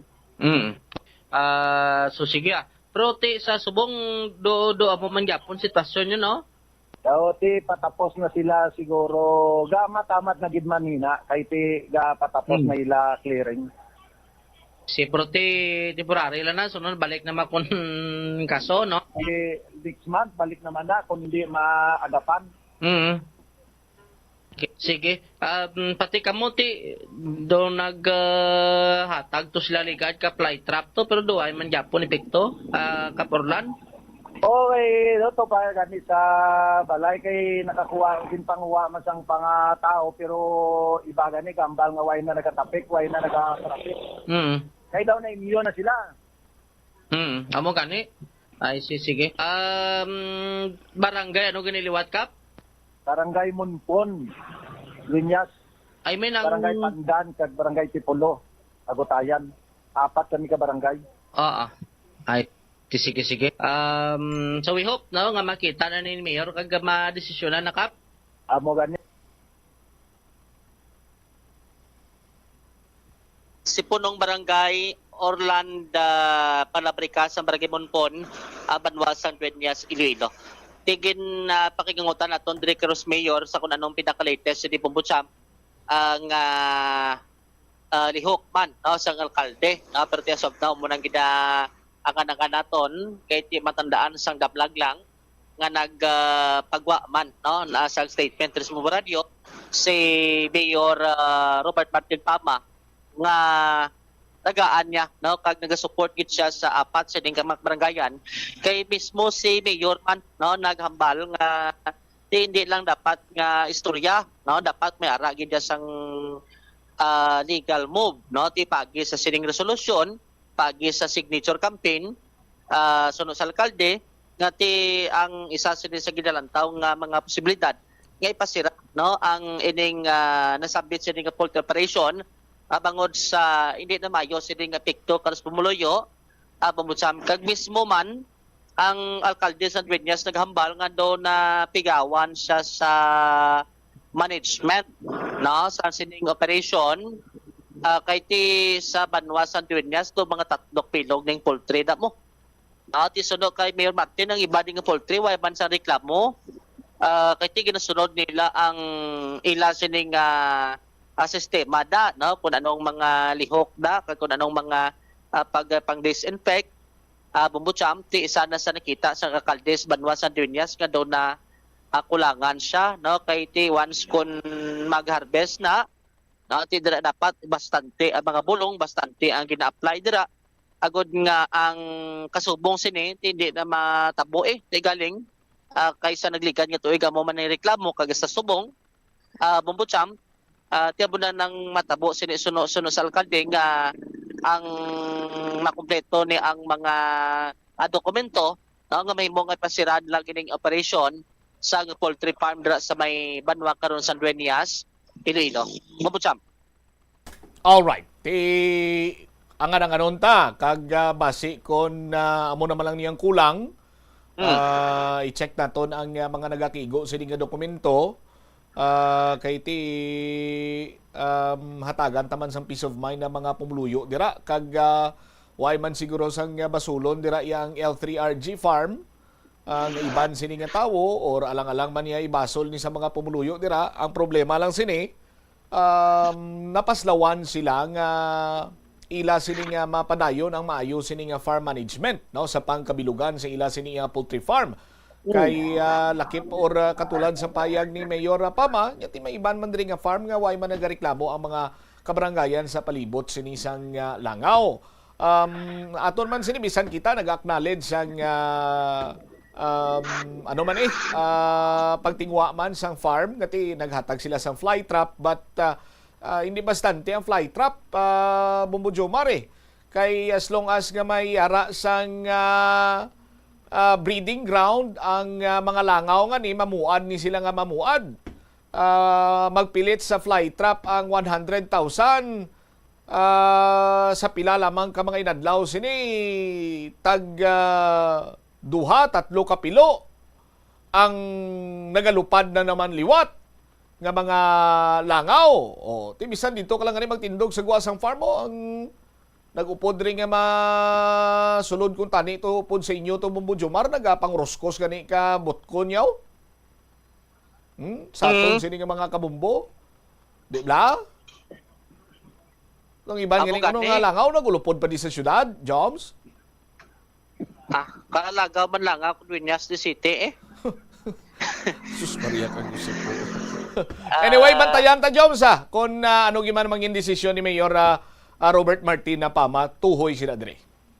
Tiyan mo nang ginangandangan tadi kung ano pagidang mga dugang sinikatikang karon sa alkalde kay buwas sesyon mo, no? Sa Banwasan Dueñas, pero naka-mention tuligan si Mayor nga basta kung nakasubong sini nga mga emerhensya, nga way dapat nga ginapalawig pa niya. Bumutsan, pwede na sila makapungko prior sa sesyon. Agad nga ti makadesisyon kung mas labaw, no, nga ang seguridad, no, ang kayong lawas ang pumuluyo, tiyan mo nang ginapadayon niya kausa karon sang alkalde sa Banwasang Dueñas, Iloilo, Bumbutsam. All right. So munang latest, no, ang Ivan Sinin siguro plastata, no, kung makaplastar man di ang alkalde, no, sa Banwasang Dueñas sa kung anong pinaka-latest nga development, Bumbutsam.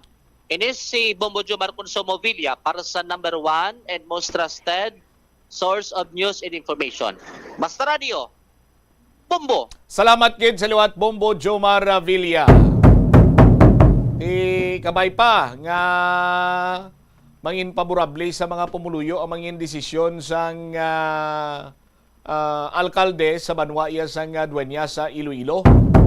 No, kay katulad sang tiyempo nga pagpadulong dito sa Bombo News Team, mga matinggas man nga mga tinagaangin pangbuyan ni Mayor Robert Martin Pama regarding sa sining problema kag iyagid sining again na point out man gani nga nagpasalig santo ang tag-iyagid mismo sa iya nga hindi na maliwat ang insidente before pagid sining nga may ara man sang naglapta dira iya or nagduging ang langaw napektuhan ang 4 ka mga kabarangayan, no? Nga kung matabo pa iniliwat, mapilitan gid ang alkalde nga ipasara ang nasambitan sining poultry farm kag natabo gid liwat.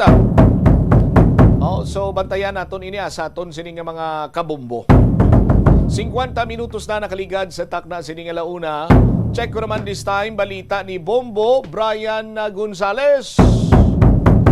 Kadamaan sa mga Ilonggo, pabor nga dulao na ining Pamilyang Pilipino Pantawid Program or 4Ps. Ining 4Ps sa Banwati, bulig kung tani ni, kung hindi ako magsala, nag-umpisa ni sa itong tiyempo ni former President Gloria Macapagal Arroyo. Nga nagkanto gani na diri si Madam former President kag gintambungan ang launching sini kaupod sadto that time sa madumduman ko pa ang City Social Welfare Development Office Head waysang liwan kunti si Sir Fred Villanueva pa that time, no? Ga-field reporter ko to, ga-programa si former city councilor si Ninoy Rodel, no? Dres Bumbuanay sunto sa aton sini mga kabumbo kag maayo kung tani ni nga sa iman iya sang programa sa aton sini nga gobyerno ugaling kay daw naglabot sa punto nga saligan na lang sang kadamaan sa mga 4Ps beneficiaries ang nasambitan sini nga programa nga kung tani bulig ni sa ila pero daw kasubong iya nga dira na lang sila nagasalig Kag naglabot pa sa punto, no? Nga ang iban siniti nahimo nga magpakuno-kuno agud lamang nga malakip sa 4-piece. Kag kung mag-abot gani ang ila siniya nga benepisyo, ginagasto sa pagpatindog sang mini sound, no? Ginakapital sa bulang, ginakapital sa madyong, ginakapital sa tong-its, pusoy, so on and so forth. May ara pagani iya nga sa isa ka barangay diri sa Panay, no? Nagpandar sang mini sound ng tupad balay niya. Tinami ang lagabong. Ang sabat sang bana, no? Sa ginahambalya, batian sang iya sining asawa. Sinya, umandam ka lang. Umabot lang ang purpose ko, ang purpose namon. Islan ko ni isang D15 ang speaker ko nga didusi kay do grabe pag ito yung lagbong sang speaker ni Pariintoy. Ti umandam ka lang toy. Umabot lang ang purpose. Ha! Ang didusi ko ni mo ko ni D15. Ti waay na gamit sa eksakto.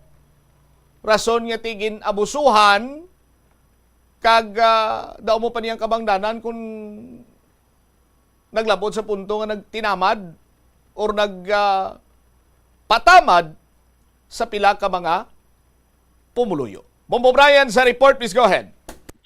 4 sa 5 ka Ilonggo ang nagapabor nga kapso na ang Pantawid Pamilyang Pilipino Program kung 4-piece. Mangod sa ginapahayag nga wala ini nagakadto sa insakto nga pag-usar, kag sunod sa mga ulat kadaman sa mga benepisyaryo nagagamit ng ayuda sa mga bisyo kag wala nagatuman sang katuyuan sang programa. Ginproponer ni Senador Erwin Tulfo nga imbis cash subsidy, livelihood capital na lang ang ihatag sa mga benepisyaryo agud magamit sa negosyo kag sa palangabuhian. Sino pa sa iya ini nga paagi mas makabulig sa ekonomiya kag makalikaw sa pag-abuso sa nga ayuda. May mga kaso nga ang mga Iloy kagamay nga beneficiary sang 4-piece, ginasugalang kwarta, ginabulang, ginagamit sa pag-inom kag ginapalustay sa mga butang nga wala sang kapuslanan. Yari pamatihan naton ang mga pahayag sa mga pumuluyo nga ato na interview. Tima yung iba niya ginagakadalaig lang ng iba niya ginagamit man nila sa ila kayuan. Imiyara man yung mga ginikana yung ginagamit nila sa ila pang kaugalingon lang. Yung iya kabataan niya, no, bayaan nila. Na-promos namin kaya nga hindi pagdulaon ng purpose. Kabulig, baka lang makabulig-bulig ba na mo? Mula na yung akon nga kuwan.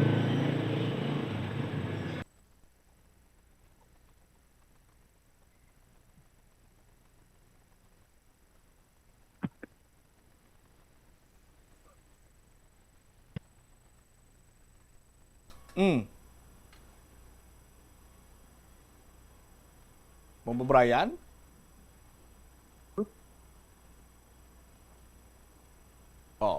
Ato nabatian ang pahayag sa ato na interview. May sugpon pa to? May sugpon pa, engineer? May sugpon pa? Okay, sige. Aliw ko ba, engineer? Tanggalin na lang. Okay lang. Tanggalin? Bakit? Bakit? Paano yung minsan yung mga pera hindi ginagamit sa importante, ginagamit sa sugal. Mayara pagid, may sunod pagid ning ipabati kita, no? Ari, ika-3 nga na interview ni Bombo Brian. Do wala man sa sakto ila nga pag wasang purpose bla kay iban do ginapanahor nila. Tapos daw wala sa tama nga paggamit sang purpose daw wala man nila ginagamit sang sakto. Kung sako lang niya pa daw kakasundugin niya purpose. ang baturo nila kada bulan. So ma-intra na sila sa mga tungit na nga mga sugal-sugal ko kahit anong klaseng sugal da. Tapos ang iba hindi naman may naman kakadto sa edukasyon sa kabataan. May punto man ang iba nga guys, lang kabataan, tapos ang mabato nila nga halin sa purpose, gina-rolling nila para maglawig bala ang pero hindi ko na pabor tungod kay way man ginakadtuan, way man sing way sing ginakadtuan nga maayo. Saktong talawas. Maninguha ang taong sakto nga mabuhay siya. Hindi ka pwede na. At namin na sir, namin na pro idea ni Tulpo at siya mga ginikanan, mga amay. Ang iba na ganyan makuha kwarta to isugal. Ang ibang kwarta na lang iwaldas ng kwarta sa bata. Nga tani para na sa bata gisula. Hindi na para sa amay. Muna mga sugaro lang mga amay, plaubog, makakuha ka porbisa la. Inom nga inom. Bisalig sa kwartas porpis kada bulan sa ayuda ang gobyerno. Gakadlaw kay Jesus nami ni. Kay kada bulan day pensyon kami. Wala sila kinji ang kwarta tani na siya. Hindi na para sa amay dito. Para tanas bata ayuda padayon niya pa iswila. Muna ang purpose na sa gobyerno. Galing kita yung mga amay, mga tamaran. Gusto nila baton lang kwarta pagkatapos pag-abos sa porpis inom. Sa bulangan. Muna, sakto lang yung Tulpo. Mayo na nga mahukas ng porpes. Ka na kung ako yun na. Ato na batihan na Bombo-chan pa ang mga pahayag sa ang pipila ka mga pumuluyo nga ato na interview kasubong man nga 4 sa 5 ka ato na interview nga nag-approve nga kakso na lang ang 4-piece. Sa pihak may Circular 38, Memorandum Circular 38 ang DSWD nga kung mapamatud-an nga wala ginagamit sa insakto ang 4-piece kakasunin sa listahan sa mga benepisyaryo pero hindi mo nakahugot ang pagpatumatsyag mayara gihapon mga pumuluyo nga ginalusta nga ginagamit sa iban ang 4-piece nga galamiton tanay isang ilang mga kabataan sa pag-eskwela. All right. Ini si Bombo Brian Gonzalez and this is Bombo Radio Philippines, the #1 and most trusted source of news and information. Basta Radio Bombo! Salamat kid Bombo Brian Gonzalez sa imong siniyang balita. May hurubaton nga give a man a fish and you feed him for a day, teach a man how to fish and you feed him for a lifetime.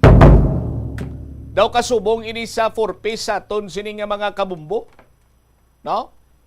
Ti angwa niya sini nagsalig sila kay kada bulan may ginapaabot sa ton sini mga kabumbo ay na lang sila yan nagatrabaho kay ti kung may trabaho hindi ka man mangin kabahin sa 4-piece mo. No?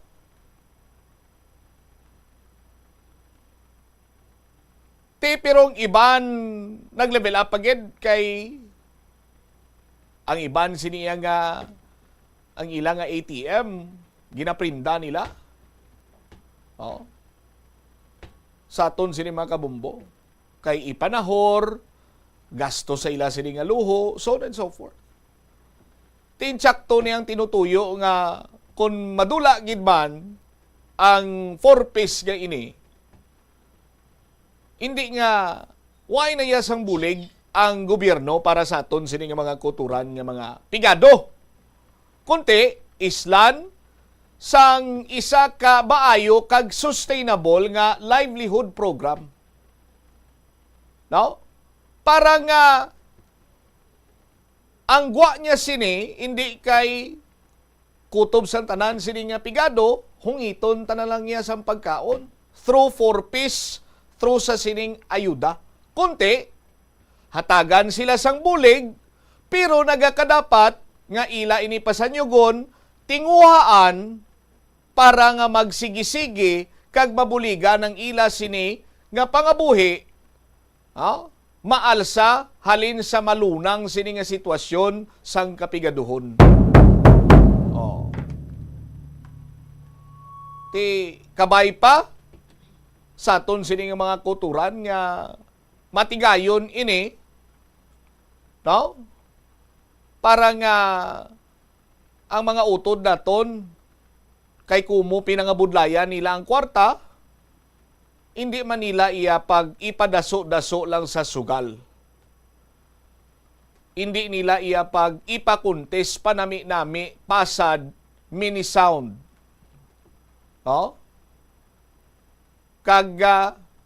Hindi nila pag basta-basta na lang nga itaya sa bulangan. Kunang kilala ko pa. Ari naman ang akon sining amigo. Damo ni kwarta kay bago lang kaabot ang iya purpose. Migo ko tulindoy pago na 10,000. Di ba? Timakon mo purpose beneficiary ga pago tag 10,000 sa bulangan sa insirohan. Ti paldo kay bago lang abot mo ang purpose. Timing man nga may insiro sa ila sa nga barangay. Kag ang largador ti migo gid ni kumpare gid si Tolindoy ti bistado. Papago ya Gismel si Tolindoy kay bago lang nagabot ang purpose ang balman sa isa. Larga. Parte. Anyway, kulabo sige naton sininga Chipor Lapaw nagikita sa aton sininga pagpangalagad diri sa palatuntunan na bumbuanay sa udto ang dugang nga mga balita kang impormasyon ninyo bantayan sa masunod sininga mga public affairs programs sa Bombo Radio Iloilo. Standby na sa kapon lamang program kaupod naman sa kay Tita Regine. Si Bombo Chama Blanco gabilin sa imo sang manayanay nga hapon may God bless us all. This is Bombo Radio Philippines, the number one and most trusted source of news and information, Basta Radio. Bombo! Congratulations sa isa sa mga studio winners ng Swerte sa Palengke ng Bombo Radio at Star FM. Gamit niya ini siya sa proof of purchase nga Bioderm 5,000 pesos nga cash prize ang iya sining ginahawiran sa karon nga mga tinion taga Barangay Borirao, Lambunaw, Iloilo si Ma'am Janet Alave. Good morning, man. Congratulations gid sa kay Ma'am Janet. Congratulations. Thank you, gid. 1,000 pesos, 2,000 pesos, 3,000 pesos, 4,000 pesos, and 5,000 pesos. Ipa-check up ko sa mata ni tatay, sir.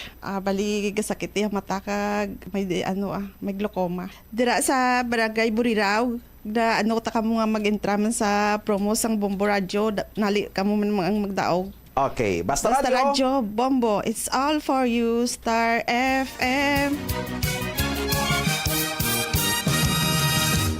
Agud makalikaw sa food poisoning o kung paglain sang tiyan, sundo ng ining mga panumdom sa pagpreparar sa mga pagkaon kag ilimnon. Manghugas ang kamot kag ipabili ng katinlo antes kag pagkatapos ang paghimos. Kung nagamasakit, likawan ang pagpreparar sang pagkaon para sa iban. Siguraduhon nga naluto sang husto ang pagkaon. Kung mahimo, kauno ng pagkaon samtang mainit pa. Siguraduhon ang katinlo sang pagkaon agod ang selebrasyon mangin mas malipayon. Mas nanamian bala ikaw magtuon sa balay ipaanggid sa eskwelahan nga madamo ang tawo? Isa ka panugyan para epektibo ang pagtuon sa balay, amo ang pagpangita sa designated area agud nga matiniran kung ikaw nagasulat, nagabasa o kung nag-review. Pwede man nga lamesa sa kusina o kung sa desk sa gwa sang inyo nga balay, pero hindi gid maghigda sa imo nga katre samtang nagatuon. Ini bagod nagakatemptar gid ikaw nga magpiyong-piyong, tubtub nga dalayon na ikaw nga matulugan. Siguraduha man nga malimpyo kag organisado ang lugar nga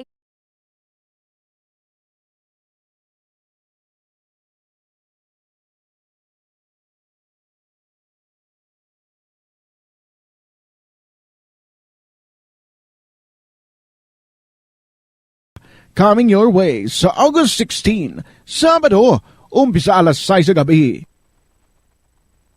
Sa tion sa musical show, napulo ka mga matahom nga Plazuela de Iloilo, special edition mags kag madamo pa nga iban. Ang igaparafol sa Matsuki sa Plazuela de Iloilo.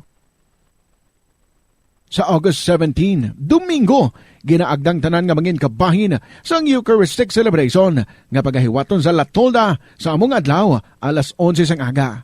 Sa tion sang Holy Mass, magpangamuyo kita sa Ginoo nga i-remind ang aton mga lidere sang conflicting countries nga ang violence hindi ang sabat sa tanan nga sahi sang misunderstanding. Plazuela de Iloilo, we remain to be one with you in a common hope for a better community and a progressive country in 2025. Pananakit ng katawan, sila ang magpapatunay kung gaano kaepektibo ang SED Liniment Oil. Masakit na katawan ko, yung likod ko, papapahirang ko yung likod ko. Konting massage lang naman na ganyan eh. Ayun, nawawala. Maitulog ko lang yan, wala na. At ng ulo. Masarap na tulog ko, sir. Subukan nila at nang maranayan nila na ang SED Liniment Oil ay mahusay. Tanyata Rivera Salamero ng South Poblacion, Gabaldon, Nueva Ecija. SED Liniment Oil, gawa ng SED Marketing. The Farmers Bazaar, your traditional public market with the touch of Plazuela Dos, ang isa ka lugar nga gintukod sa tion kag sa kasagsagan sa COVID-19 pandemic nga may tinutuyo nga maghatag sa imo sang safe marketing experience. Subong nga ang COVID-19 hindi nagidman dako nga pamahog kag nagapakadto na kita sa next normal. Rest assured nga ang Farmers Bazaar will further evolve agud yung magpadayon sa paghatag sa inyo sing satisfying marketing experience. The Farmers Bazaar. Sa lower level, tara na pahamtang ang fish, poultry, kag meat section para naman sa inyo mga kinahanglanon nga prutas, utan kag iban pa, magbisita sa upper level, pinaagi sa paggamit sa hagdanan o kon sa pagkadto direkta sa parking lot. The Farmers Bazaar, your traditional public market with the touch of Plazuela Dos. Congratulations sa isa sa mga studio winners ng Swerte sa Palengke ng Bombo Radio at Star FM. Kung ikaw isa ka chess lover, yaring pinaka-bring benefit sa paghampang sini. Kung wala ka naghahampang sini, umpisahin na. Sunod sa pagtuon ng paghampang sa chess, makabulig likaw sa Alzheimer's disease. Bangod ang utok nagatrabaho ka ang isang muscle. Nagakinahanglan ini sa exercise at good mangin healthy kag malikawan ang injury.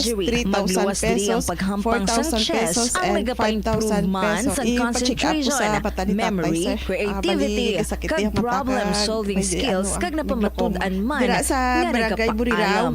Da ano ta kamo nga mag-intram sa promo sa Bombo Radio, nali kamo ang tao. Okay, basta radyo Bombo, it's all for you, Star FM. Maglantaw sini.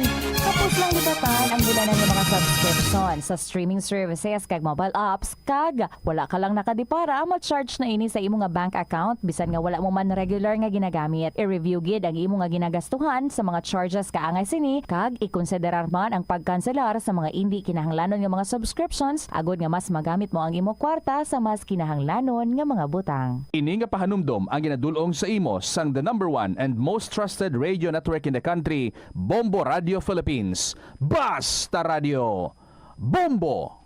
Yari ang mga simple nga pagi agod makakinot sang tubig. Magpamunyag lang sang tanom kon ginakinahanglan kag nagakadapat. Magtala na sang adlaw kag oras ang pagpamunyag sa mga tanom kag sundon ini. Bunyagan sa makaisa lang ang mga tanom sa sinang adlaw. Antes maglas 9 sa aga ang mas nagakabagay nga oras sa pagpamunyag agod nga mas makapanalupsop ini sa mga gamot kag mangin available sa bilog nga adlaw. Nagasala ka bala sa imo nga tulunan kag daw hindi ka makahibalo kung ano ang imo nga unahon? Kung magtuon ikaw, siguraduhang anay nga nakakaon ikaw sang maayo agud nga maka-function ang imo nga utok. Kung gusto mo ang snacks, siguraduhan man nga napreparar na ini antes pa man ang imo study time.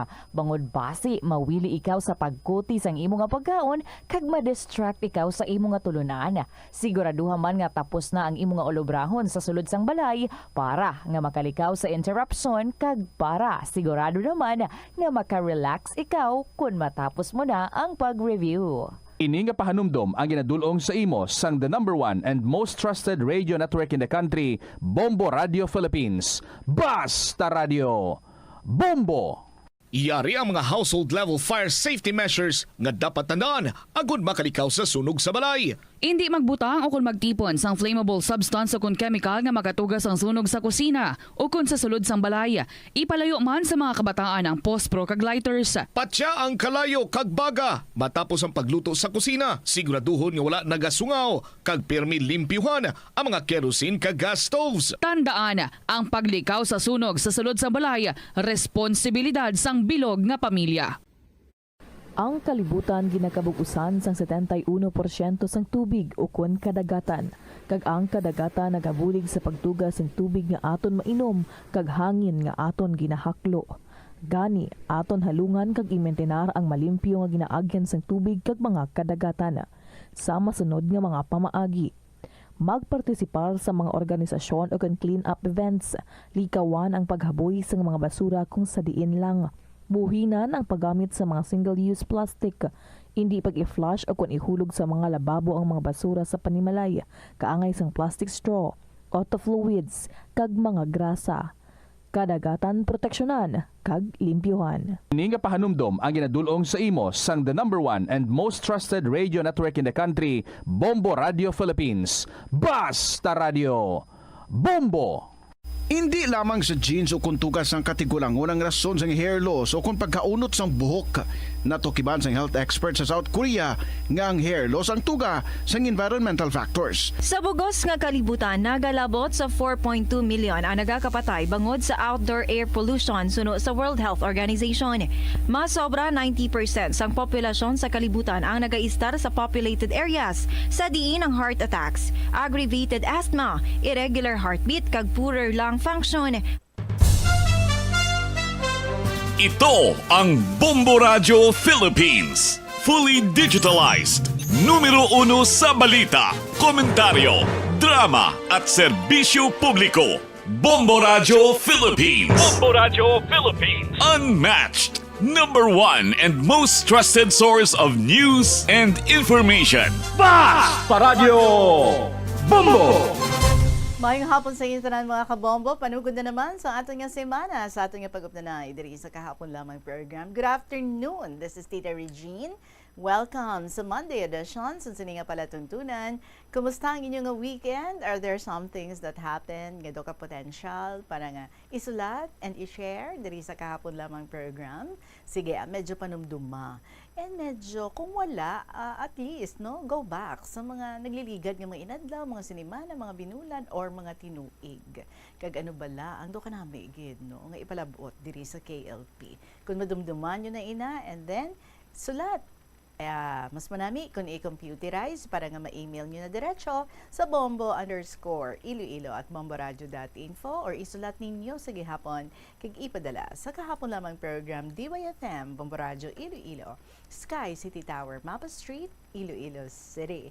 Today, we're going to enjoy the stories nga ari diri nakalinyada para sa aton si Agot, I'm sure, nga nagahulat gidira. Asang iya nga sulat supposedly Friday pero wala nato nahingagawan, and then may ari man nga nag-request today gid nato nga basahon. Sige, pang-amat-amaton naton this afternoon. So plus star na kamo dira, be very comfortable sa inyo nga paborito nga mga pwesto and din ninyo ako. This is Tita Regine, ari na aton nga habanon para sa inyo sa sininga hapon from Adrian Vicencio. Kiss Broken Hearts, goodbye. Welcome sa kahapon lamang program.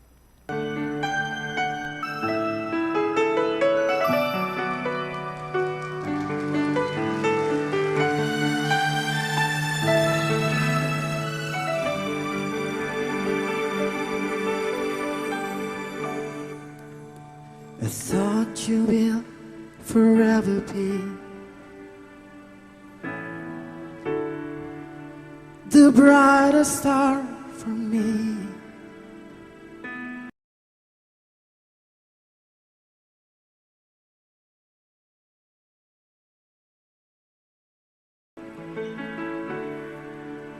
In love with you till the end.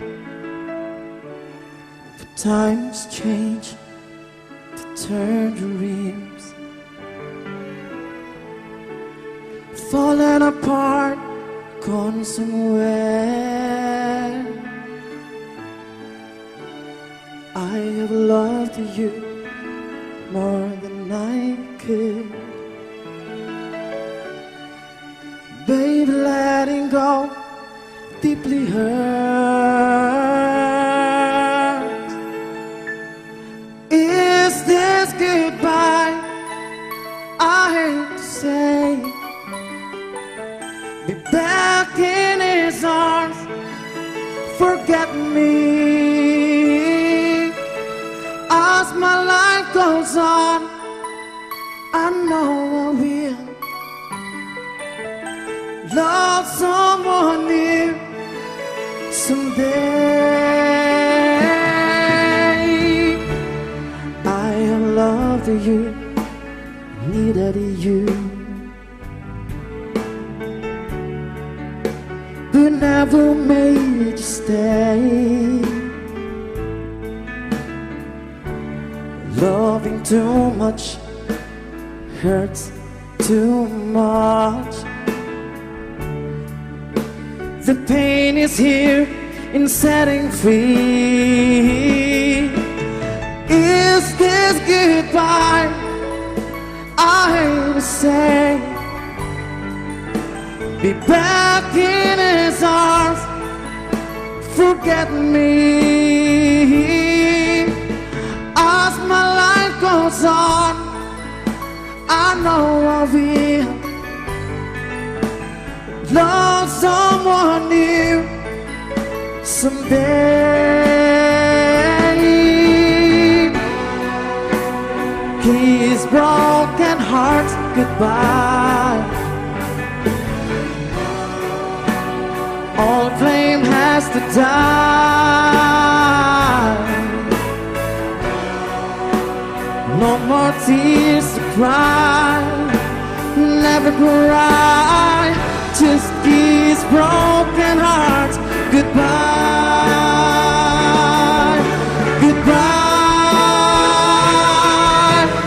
Is this goodbye? I hate to say. Be back in his arms. Forget me. As my life goes on, I know I will love someone new someday, somewhere.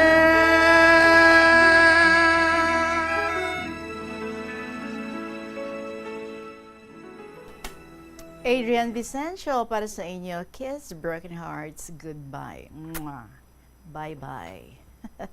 Bye-bye Broken Hearts. Well, hello. Love that, our heart that loves.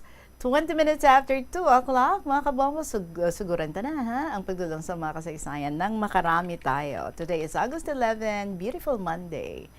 Aring sulat, requested, basahon natin today, August 11, this is from Tatay Ed, sang Igbaras. Dear Inday Regine.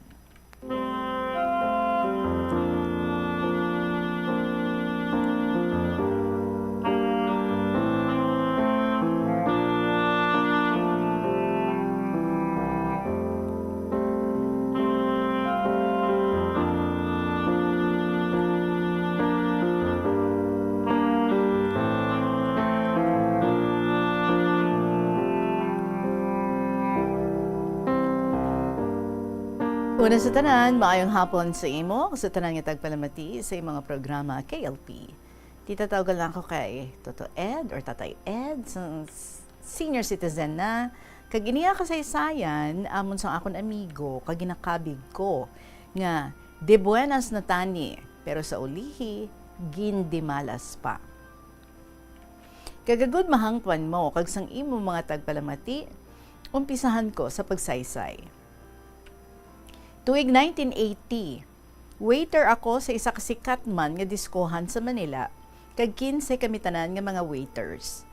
May duha ako kakaupod, nga suod ko gid nga abyan, si Jess kag si Bert. Bale, kami nga tatlo ang magbarkadahay, gani ang tawag sa amon sa mga kaupdanan namon nga iban, tatlong itlog. 1981, isa sina kagabi, May isa ka Japanese nga nagsulod kag nagpungko sa isa ka table nga kung sa diin na-assign si Bert. Gani, si Bert ang nag-entertain sa iya kag nagdugay ang ilang paghambalanay. Gani, kada kadto ni Asami, ang ngalan sang Japanese, diri sa Pinas, si Bert ang iya permi ginaupod kundi siya gusto nga mag-tour sa Boracay, Puerto Galera, sa Baguio, kag sa diin pa nga lugar diri sa aton. Hambal niya kay Bert, hatagan niya si Bert sang kapital sa negosyo pila ka adlaw, kun mangin honest lang si Bert. Sa laktod, nangin okay nga tour guide si Bert sa iya. Amo to tita, June 1983, nag-long distance call siya. Ang hambal niya kay Bert, kung gusto na siya nga magnegosyo, mangita siya pwesto. Kag kung ano nga negosyo ang iya naluyagan, nga pwede sa 25,000 pesos nga puhunan.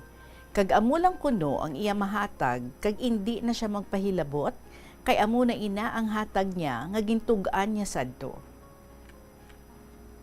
Bangod best friend ako ni Bert, naghambal siya sa akon nga buligan siya pangita pwesto. Kag 2 weeks lang, may nakita ako nga pwesto. Ginalalayan ko si Bert, kag naghambal si Asami, nga hindi ko pagpabayan si Bert, kay base isa pila ka adlaw, ako naman ang mabuligan niya. Kay nangin mag-abyan man kami, kag ginpakilala ako ni Bert sa iya sadto pa. Sa laktod, nakakita na kami pwesto, ginpahibalo na namon kay Asami. Nag-abot siya, dala ang kwarta. Ginhatag niya kay Bert, kag ginpatanaw mo namin sa iya ang pwesto, kag happy gid siya tita sang makita niya. 5 days lang siya, kag nagbalik naman sa Japan. Ang pwesto tita, tama lang gid kagamay. 4 feet lang ang kasangkaron, kag 7 feet ang kalabaon. Ang ginhimo namon, gamay nga kalan-an. Kag ang ngalan nga ginbutang namon sa permit o sa business name, AIA, Snack House with Beer and Cigarettes, kag open 24 hours. Tungod duha lang kami ni Bert, mabudlay sa amon. Gani, antes kami nag-open September 5, 1983, ginabalan ko si Bert nga kuhaon niya si Nida, ang cashier namon sa diskuhan sa Manila. Total, girlfriend man niya ato. Kaginkuha na paggid ang kusinero nila sa dati niya nga ginaobrahan sa Quiapo, Manila. Kagang manghod niya nga teenager didto sa Bulacan para nga mangin boy. Sakto, September 5, nag-open kami. Maayo ang income, kag damo tawo pakadto pakari. Labi na gid, kay tubangan sang pwesto namon para dahan sang taxi kag tricycle, nga 24 hours man ang biyahe, kag pharmacy nga 24 hours man nga open. 1985, nakabakal second hand nga kotse, kag motorsiklo si Bert. 1987, nakakita kami uli pwesto, malapit man lang dyan, mga 100 meters. Ang ginhimo namon, bangod medyo dako gawa ang lugar, ang among ginhimo, open 24 hours man, sa aga 7 a.m. to 5 p.m., breakfast, lunch, snacks. Pag 7 p.m. to 2 a.m., ininom. Nag-hire kami waitress, kag folk singers. Kag kung Sabado, live band naman. Kag kung Sunday, close kami. 1989, nakabakal lote si Bert sa isa ka village. Ginpatindugan balay, 3 bedrooms. 3 bedrooms, may garahe, kag terrace, gamay lang. Kay sobra man lang 100 square meters ang area. Kag 1990, nakaarkila pa siya fish pond sa lugar nila sa Bulacan, kag ginpabutangan niya pantat. Mga tunga-tunga bulan sang 1990, napatay si Bert nga nagakatulog. Mga alas 8 sa aga sa nag-abot si Nida sa Ilabalay nga halin sa resto, kag siya ang nagbantay sa mga atuuhan didto, kag nagbakasyon ako diri sa Iloilo. Kay kung didto ako dapat ang nag-manage sa resto kung gabi, kag sila upod ni Bert tulog sa balay. Tita, amo na nga hambal sang amon mga kakilala, wala tani kung napatay si Bert kung wala ako magbakasyon. Ti, kung ikaw abi tita ang pamangkuton, sala ko gid bala? karon ko lang ni sabton ha. So ibalik ko Tita Regine, 5 days pa lang ako nga nag-abot diri sa Iloilo. Dapat 15 days bakasyon ko. Pero nakabaton ako telegrama nga mo to abi, napatay si Bert. Pero ang telegrama 3 days ko pa kag nabaton. So 3 days after paghulog amo ang pagkabaton ko. Tita abi nila di na ako mag-abot. So ginpalubong na lang nila. Pati si Asami sa Japan, wala man kaabot. Kay delayed man ang flight niya. Sa sementeryo na lang kami nagkadto sa lugar nanda sa Bulacan. Sa nagtapos ang Rosario, tuloy na mo ng negosyo. Nag-amat nga naghina. Kay si Nida, nakatuon mag-inom. Doon napabayaan ang negosyo. Lain sang una nga buhi pa si Bert. Kung ano ang problema, ako ang nag-a-advise sa ilang duha. Gani, kuya ang tawag nila sa akon. 1994, natakaan ko, nagpuli na ko diri. Hindi patani sila magsugot ni Ray, ang utod ni Bert nga boy namon, pero wala ako nagpati sa ila. Nagpuli gid ako. 1998, nagpa-Manila ako kay naghatod ko sa akong hinablo sa airport kay mapa-US siya. Tapos, gingkadtuan ko didto ang balay, iba na ang tag-iya. Kay hambal sa katupad balay, kay ti kilala hay man kami, ginbaligya na kuno, kay napurdoy na gid ang negosyo. Wala mabalaan, kundi insanda nagsaylo. Hambal ko, basit ng puli sila sa Bulacan, kay taga Bulacan sila ni Bert. Kung gustuhon ko tita, pwede makukakadto sa Bulacan, kay tibalaan ko man to lugar nila, pero doon natamaran na lang ako, kay malayo man. Kag ato nga time, limitado man lang di ang time ko sa Manila. Kag parte naman kay Asami, last nga sulat niya sa akon, nagkasakit siya, diabetes. 3 months kuno siya sa hospital. Medyo nagniwang siya, kag siling niya, nagapaayo-ayo pa siya. Kaysa sunod niya nga pag-abot diri sa Pinas, hambala namon ang negosyo, kay hatagan niya naman ako kapital. Pero amo na gani tita, malas, kay wala pa siya makabalik diri sa Pinas, may natabo sadto nga flash flood sa Japan. Siguro ang namin mo ang tsunami, no? Kag madamo ang nagkalamatay. Kagin pakita pa ganito sa TV. Nagalulutaw ang mga kotse sa baha. Humalin sadto, wala na ako balita sa iya. Sa pagbanta ko tita, kung wala siya mapatay sa sakit nga diabetes, basi napatay siya pagbaha or tsunami nga ato. Tita, amo na ang amon kasaysayan nga mag-abyan. Ginbuenas na tani, pero sa ulihi, di malas man. Tita, salamat gid sa pagbasa mo sining 5 kilometros ko nga sulat. 5 pages. Ang tagpadala, Tatay Ed, sang Igbaras.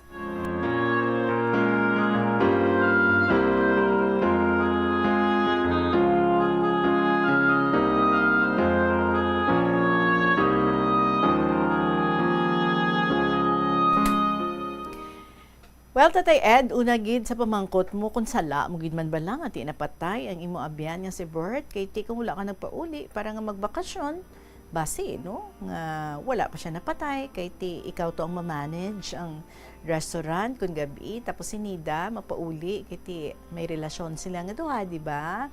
Daw siguro magpartner sila to, live-in partner or whatever kay ti siling mo nubyahan na yun sila. Siguro no, hindi man na lang kung tiyempo mo na gid. Kaya kung kaisa, no, nagapangita lang gid rason para nga matabo ang kung ano man nga nakaplano na nga matabo.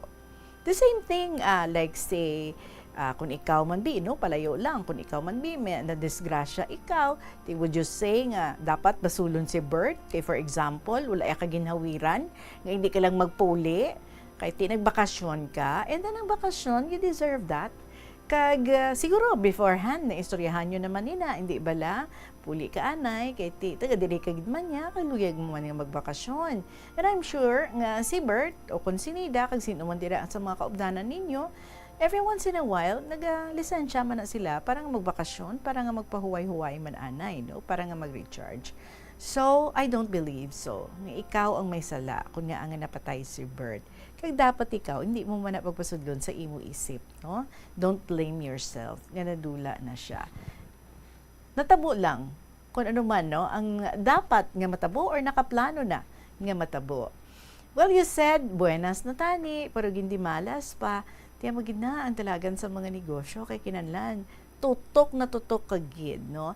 Lain na iya nga ti, for example, si Bert, diba? Doa ka mo ang nag-put up sa business, mainly si Bert gid, tapos ginbuligan mo siya, ginalalayan mo siya, siya ang ginhatagan sang capital, and with you both working together, nangin maayo, nag-prosper gid ang negosyo. That's why nga ti nakakuha na siya sa damo na siya, no? Sang may mga na-acquire man ng mga properties, may balay na siya, may mga salakyan na siya, and then nakadugang pagid ka mo, isa pagid ka branch sang inyong negosyo. But sang nawala na, nadula na si Bert, tilain gid dyan, no? Kung ang nagpautok gid, kung sino gid ang nagpadalagan, no? Originally, wala na. Kag maybe si Nida, wala man siya so much gid, no? Amo na nga skills or knowledge or kaalam sa pagpadalagan sa amo na nga negosyo. So that means, no, nga lain, kung si Bert ang nagpadalagan, kag ikaw, and then lain man, no, kung si Nida na, kay teacher na ang hands-on, so basi lain gid dyan, no? That's why nga wala na maintain, wala na sustain ang negosyo. And so ang natabo is that na nag-close down gid sila ultimately, no? Pero sige lang sa negosyo mo na gid dyan, no? Kinanlan ko no tutok na tutok ka gid dira. And kung pwede pa lang 24/7, no? Nga ara ka gid para nga mabalaan mo gid ano ang mga nagkakalatabo, paano nga mapaayo pagid ang pagpadalagan sang negosyo. Of course, need mo ang mga tao, pero mas manami kag bintaha gid if there's one on top nga mas nakaintindi gid kung ano ang negosyo nga ginapadalagan. But anyway, sige lang, no? Ti ikaw, kumusta ka diri? Nagnegosyo ka man di? Sayang, no? Tani siguro sincero man to si Asami. Nga ikaw, tagaan niya man ikaw sa capital. O galing, amo lang sina, no? May mga nagkalatabo nga ti hindi niya man to kagustuhan, and ti most probably since why nako-communication nga duha, so two things could just happen. Either nga siling mo he died sa sakit niya diabetes, or basi ko na biktima man to siya, no? Sang tsunami nga natabo sa ila. But anyway, sa imo, life goes on, and kabay, ha? Nga, okay, ang imo nga pagpangabuhi subong, kag whatever it is, nga may mga ara ka pangaluyag nga himuon sa imo nga life, pwede kid. Diba? Salamat kid, ha, sa pag-share mo sa sining istorya sang inyo nga mga abyan. Ikaw, si Bert, kag si Jess, pagito, no? And then si Asami. Include taman si Nida, ang mga kaupdanan ninyo sa inyo nga nanging negosyo sadto. 35 minutes after 2 o'clock, madami nga salamat sa imo. Tatay Ed, sang Igbaras, please write again to us diri sa KLP. Magapanambalik kita pagkatapos ang pila ka mga importante nga mga pahibalaw. Pareho nga balatyagon. Ang depresyon ang hindi gulpiyada lang nga nagakatabo sa isa ka tawo. Masami man nga ginakabig sa mga tawo nga depressed ini bangod sa kasubo nga nagakabatyagan. Ang kasubo, temporaryo lang nga nagakabatyagan sang tawo kag masami nagadugay sang pilalang kaadlaw. Samtang, makabig naman nga nag-experience ikaw sang depresyon kung masobre na sa 3 ka bulan nga nagabatyag ikaw sang kasubo. Importante nga mahibaluan ang mga naga-trigger sa nga mga balatyagon, agud nga mahibaluan kung paano ini nga bulngon. Sa pagbugtaw mo sa aga, cold baladayon nga tubig ang imo ginainom? Ay, dali lang, wait a minute, para sa ininit. Suno kay Dr. Deborah Weatherspoon, isa ka advanced practice nurse, mas maayo nga mag-inom sang alabaab nga tubig sa aga. Paathag ni Weatherspoon, iniya nagabulig sa lawas nga magpagwa sang toxins, kag naga-improve sang imo blood circulation. Sa mga babayi, ang pag-inom sang alabaab nga tubig ay nagabulig man kung ikaw nagasuprer sang period cramps. Hindi ako Kada 39 segundo, may isa ka tawo nga nagakabiktima bangod sa paggamit sang computer. 8 ka milyon sa kada tuig ang ginaatake sang hacker. Likawan ang mangin isa sa biktima Mangin mahinalungon sa mga ginapanghatag nga impormasyon, protektahan ang kaugalingon. Paggamit sang internet pasangkaron. Ini nga pahanumdom ang ginadulong sa imo sang the number 1 and most trusted radio network in the country, Bombo Radio Philippines. Basta Radio Bombo! Ano bala ang dapat tandaan sa tion nga magbiyahe agod mangin hassle-free ang bakasyon? Yari ang pila ka mga tips. Una, i-check ang health kag travel alert sa napili nga mga lugar.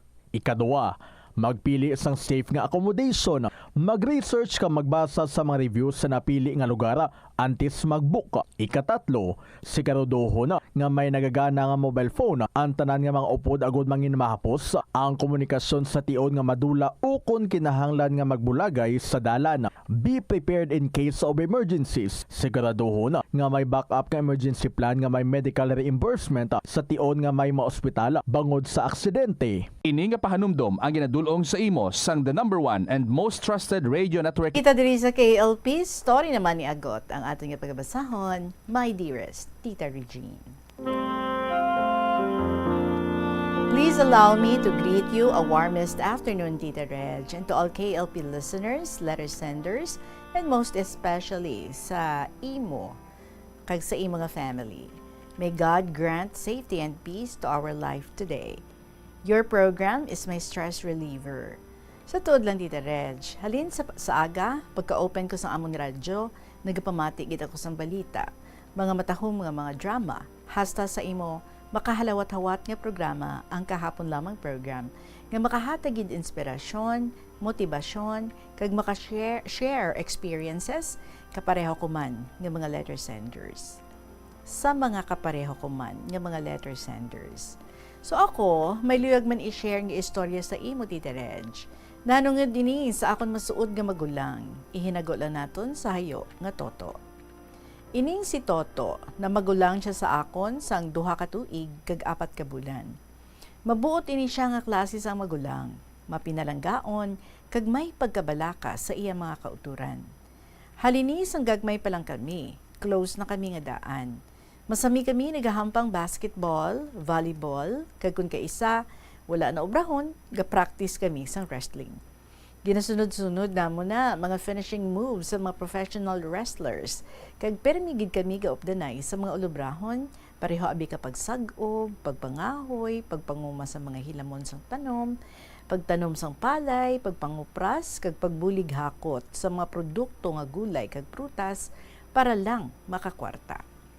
Wala ko man ginapili, pero sa tanan ko nga mga magulang, do si Toto lang ang may pinakamalapit nga balatyagon sa akon bilang isa ka mag-ulutod. Pero ang iban ko mga magulang, close ko man sila Pala mo, Tita Reg, do pareho gawa kami hilig, kadya. Gina-idolize na namon mga players ng NBA kag PBA, kay pareho kami nga duha, palatanaw sang basketball sa TV. Pati mga WWE superstars sa wrestling, na-idolize mo na, pareho api kay John Cena, Randy Orton, Charlotte Flair. So sa nakatapos na siya sa high school, ginpili na lang niya nga magpangita sang obra sa syudad sang sa mag-eskwela sa kolehiyo kay tungod pigado lang man amon sitwasyon. Year 2015, second year high school pa ko sadto kato. Nadumduman ko pa ang ginadaladala ko nga cellphone nga di keypad sadto, nga ginhatag sa magulang ko nga babayi nga gaobra sa Manila para lang makakommunicate man ako sa iya through text and call patusad to, kay hindi pa to uso abi ang Facebook ag Messenger. Always gina kami nga duha ni Toto sa update or ga-update sa tagsa sa amon kung ano na ang gakahitabo. Sa naligadan pilaman kabinulan sa iya nga work, nagpabakal ako sa iya sang cellphone, pero hambal ko sa iya, kulang kwarta ko para ibakal sang cellphone. Hambal na, dugangan ko lang. Muna to, ginbakla na ako sang cellphone nga touch screen para nga makahibaluman ako kuno magamit.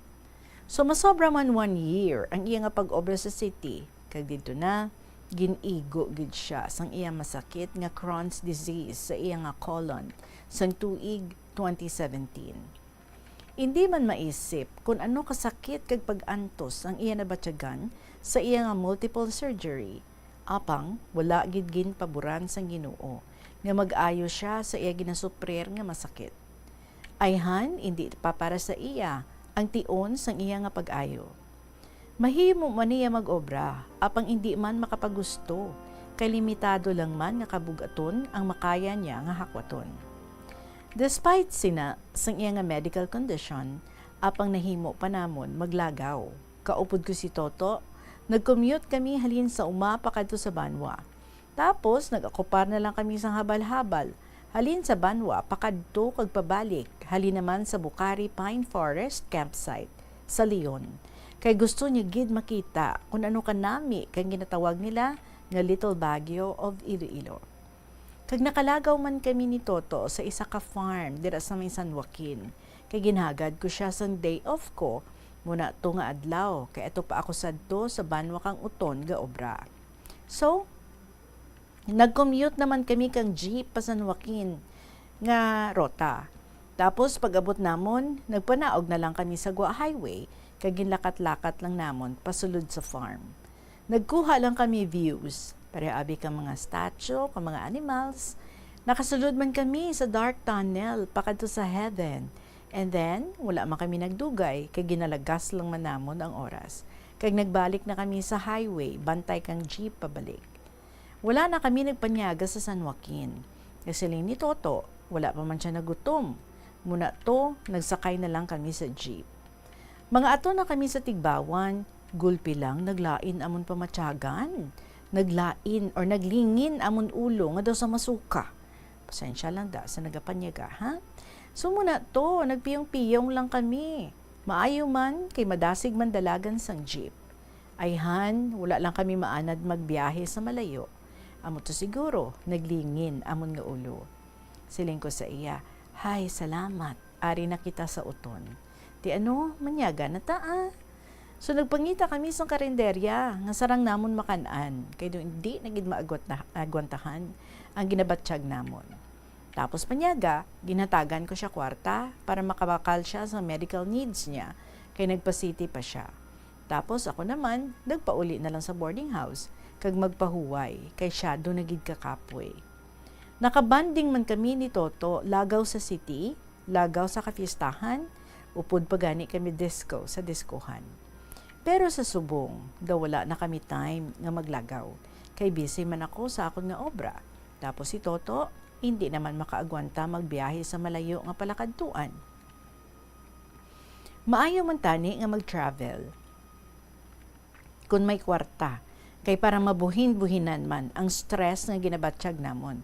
Kaso, wala sang kwarta, kundi pahimuno na lang danay Kag sa paglagaw, idabinigid sa nagabiyahe sa salakyan, hindi gid kita magkalipat, magpangamuyo, para nga i-guide gid kita ni God, na mangin safe lang kita sa aton pagkadto kag sa pagpauli. Palaan mo naman ang disgrasya, hindi man mapaiway, biskan gahalong kita, kung ang iban dira, wala gahalong, hindi gid maayo ang padulungan sang tanan. Masami na siya kung kaisa gahambal tita, nga natak-anan siya kuno, grabe na pag-antos, grabe na gastuhanay, grabe na kasakit na agihan na, kagareklamo na, nga nakapoy na siya mag-atipan sa iya kaugalingon. Mabudlay gid nga sitwasyon, kung may ginadependihan ka sa imo nga kaugalingon. Kung kaisa gahambal siya, malain nga mga tinaga sa iya kaugalingon, nga amo ni daad, wala na ako daad, hindi na ako mag-antos pa. Ginahambal na, utason niya na lang iya kaugalingon. Pero balaan namon, hindi niya na mahimo kay may konsensya kag kahadlok siya sa Ginoo nga nabilin pa man sa iya. So ara pa man kami nga pamilya niya, gabulig sa iya, mahatag pa man namon mga medical needs niya kag kung ano pagid gusto niya nga baklon. Muna gani, hambal ko, gintuga kita sa kalibutan kay may purpose gid kita. Balan ko, madamo ka pa sa mga misyon nga mahimo mo pa. Madamo ka pa mabuligan, nga isig ka pareho mo. Permila na siya tita gahambal, permi siya kuno nagaka-stress sa iya kaugalingon. Hambal ko, hindi ka magpatama stress, kay basi maka-apekto na sa imo ikaayong lawas. Nga daan gatukar imo masakit kung kaisa. Tanan kita may problema, kaso kakalain-lain lang ang sitwasyon kag pagpanghangkat aton ginaatubang. Dapat always stay positive vibes. nga makaya gid lampasan ang mga pagtilaw kay si Lord lang gid makahibalo sa nagakahitabo sa aton kabuhi. Ang iba na gani mas mosobra o kung malubha pagidira ang ginasuprer nila nga balatian. Kag ang iban halin sa pagbunag nila hasta na lang sa puntas ng ila hininga. Kumbaga, lifetime na gid nga sakit. Pareho abi kang iban nga mga PWDs nga inborn gid nila nakuha kag iban sa ginpapanubli nila sa ila katigulangan nga sahi sang sakit. Muna gani ang bago kay Toto nga motivate yourself first, not others. Kay hindi tanan nga mga inspirasyon mo makabulig sa imo. Pili agid ang imo kaugalingon una. Kay wala gid makabulig, kay ikaw lang gid mismo makahibalo sang remedy sa imo kaugalingon nga ginabatsyag nga mabudlay nga sitwasyon.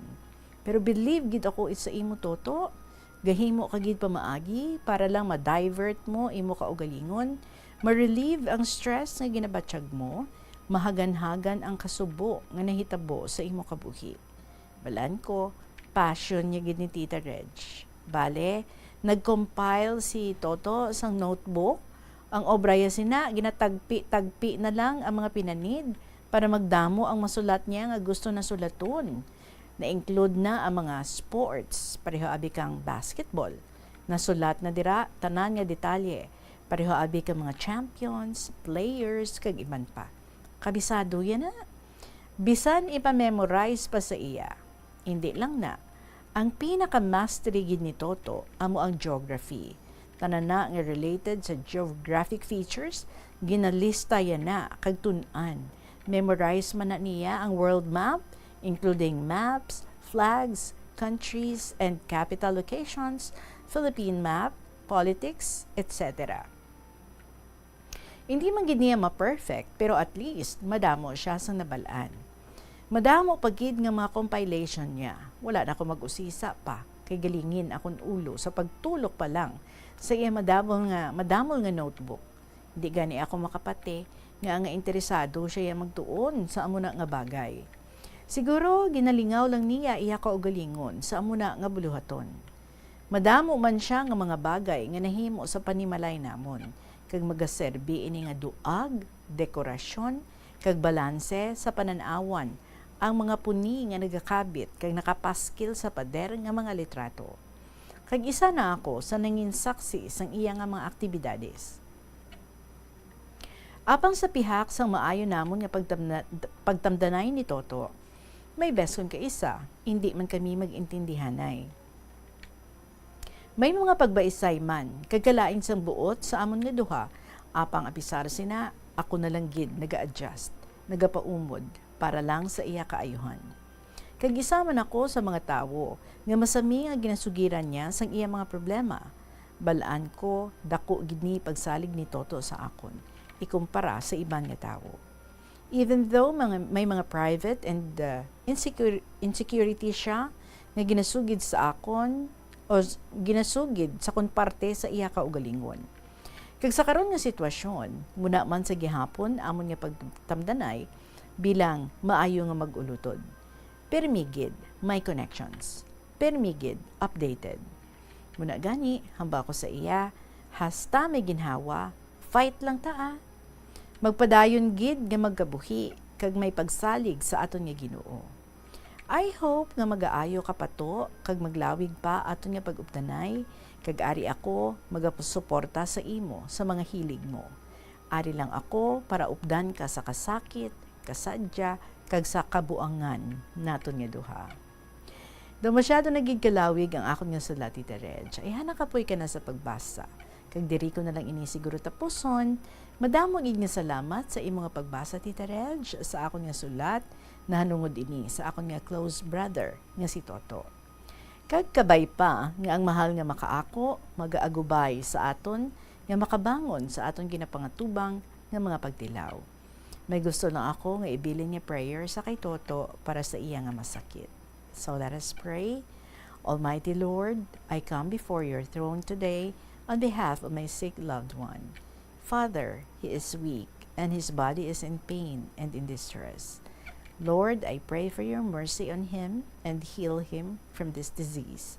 You are Lord, the all-powerful one, the Almighty One, and there's nothing that's beyond you. So I humbly ask that you touch him with your healing grace and restore him to health. Remind him of your love for him and help him to trust in you for his recovery. Show him your healing power and make him whole again. In Jesus' name, Amen. Sa liwat, madaming inga salamat and more power. Pagid sa imong programa, Tita Reg. God bless you. Ang tagpadala, si Agot.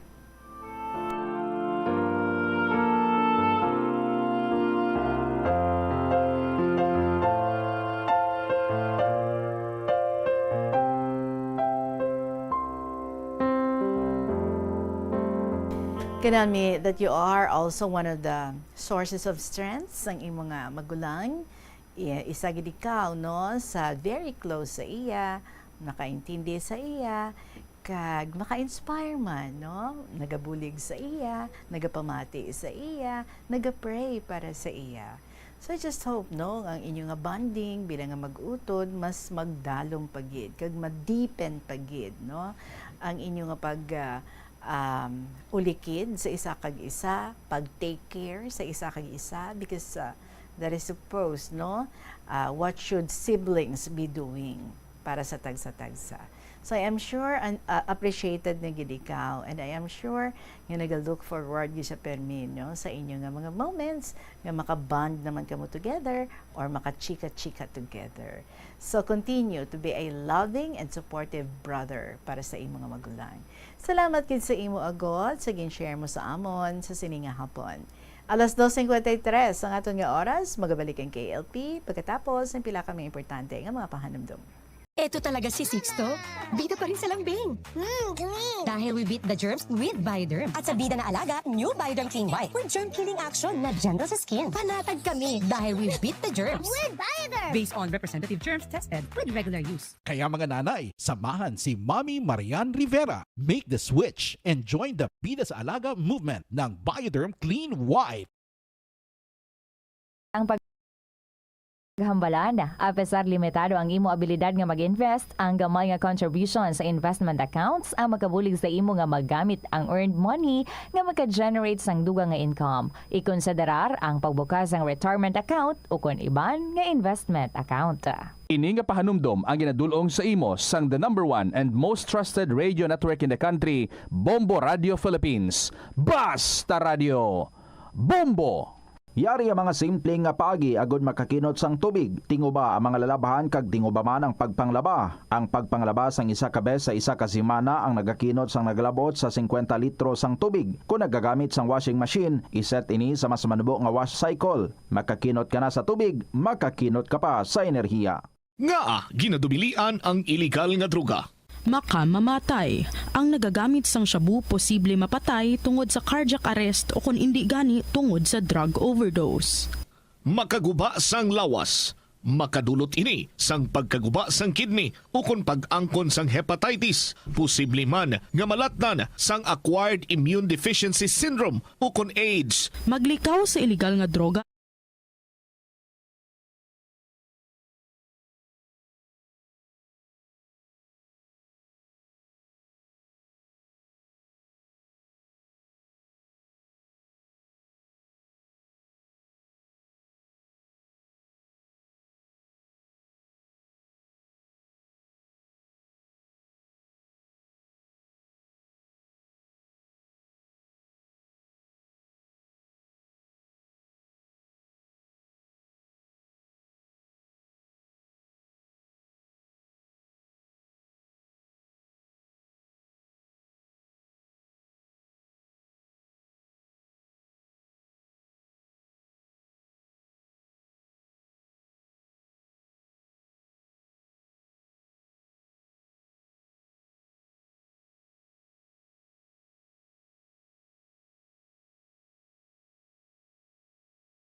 For a better future.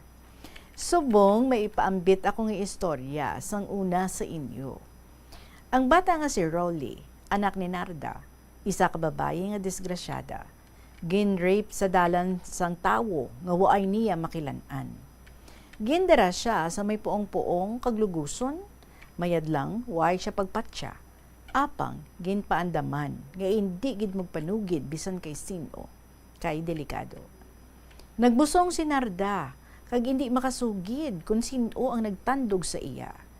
Sa dako nga kaakig sang ginikanan, kag hindi din na nanda madawat ang kahuy-anan. Ginpalaya si Narda nga nagahiribion. Tuya siya sa syudad nagpaamulya kag magpamuchacha.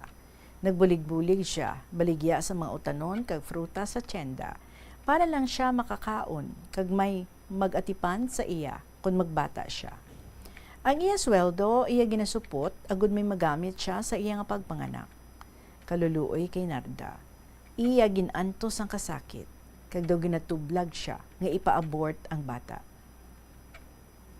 Nahadlok man siya sa Ginoo sa iya pagtuo nga mortal sin gid ang makumit niya sa hungod nga pagpahulog sang fetus nga may kinabuhi na sa iya taguangkan. Nagahibi siya nga nangayo sang pasaylo sa Ginoo kag magpangamuyo nga buligan siya. Nagpromesa kay Lord nga iya halungan, palanggaon ang bata, pakatawon kag buhion sa iya masarangan. Gikan sadto nabatyagan ni Narda ang kalinungan sang iya konsensya.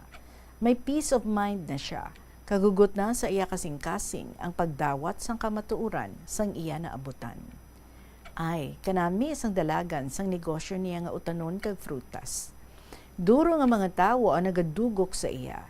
Dako permi ang iya nga benta adlaw-adlaw. Nalipay ang tag-iya sang tyendahan, kag gindugangan niya ang sweldo ni Narda para sa angel nga iya ginadara. Maalwan kag mapinalanggaon ang iya ama. Ginpangbaklan niya ang bata sang kompleto nga gamit kun siya na ang mabunag. Nalipay si Narda kag dako ang iya pasalamat kay Lord nga may tawo nga naluoy sa iya. Nahagan-hagan na ang iya worries kag gindugangan na pagid ang pag-ampo kag pagpalangga sa aton mahal nga Dios. Sa manugbata na siya, ginpatigayon tanan sang ama ang pagpanganak niya sa hospital. Maayo man ang iya nga pagpanganak, normal. Maskin 3 man ka oras ang iyang pagpasakit, kag natawo ang baby boy, strong and healthy. After 3 days nga nakagwa siya sa hospital, gusto niya bayaran ng iya ama sang hospital bill, kag iba pa nga gastos. Pero, why siya sang ama pagpabayra. Another hulog sa langit nga bulig ni Lord sa iya. How good and kind is our Lord to answer Narda's prayer. Walang gid siya nagapahuway sa pagdayaw, pagpasalamat, kag pagampo. After a month, naghinay-hinay na siya balik-baligya sang utanon kag prutas. Samtang si Rolly, ginadara niya sa tindahan, ibutang lang niya sa kuna, tapos mapadedi, mapaliguan, mapailisan, hasta ang bata matulugan.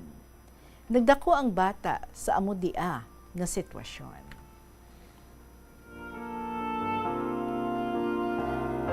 Mga kabombo, we're not yet done sa sulat diri sa ato ni NB, but nakulabos na kita sang oras, so that means padayon naton ang istorya nga ini nga iyang gina-share sa aton. This is very interesting.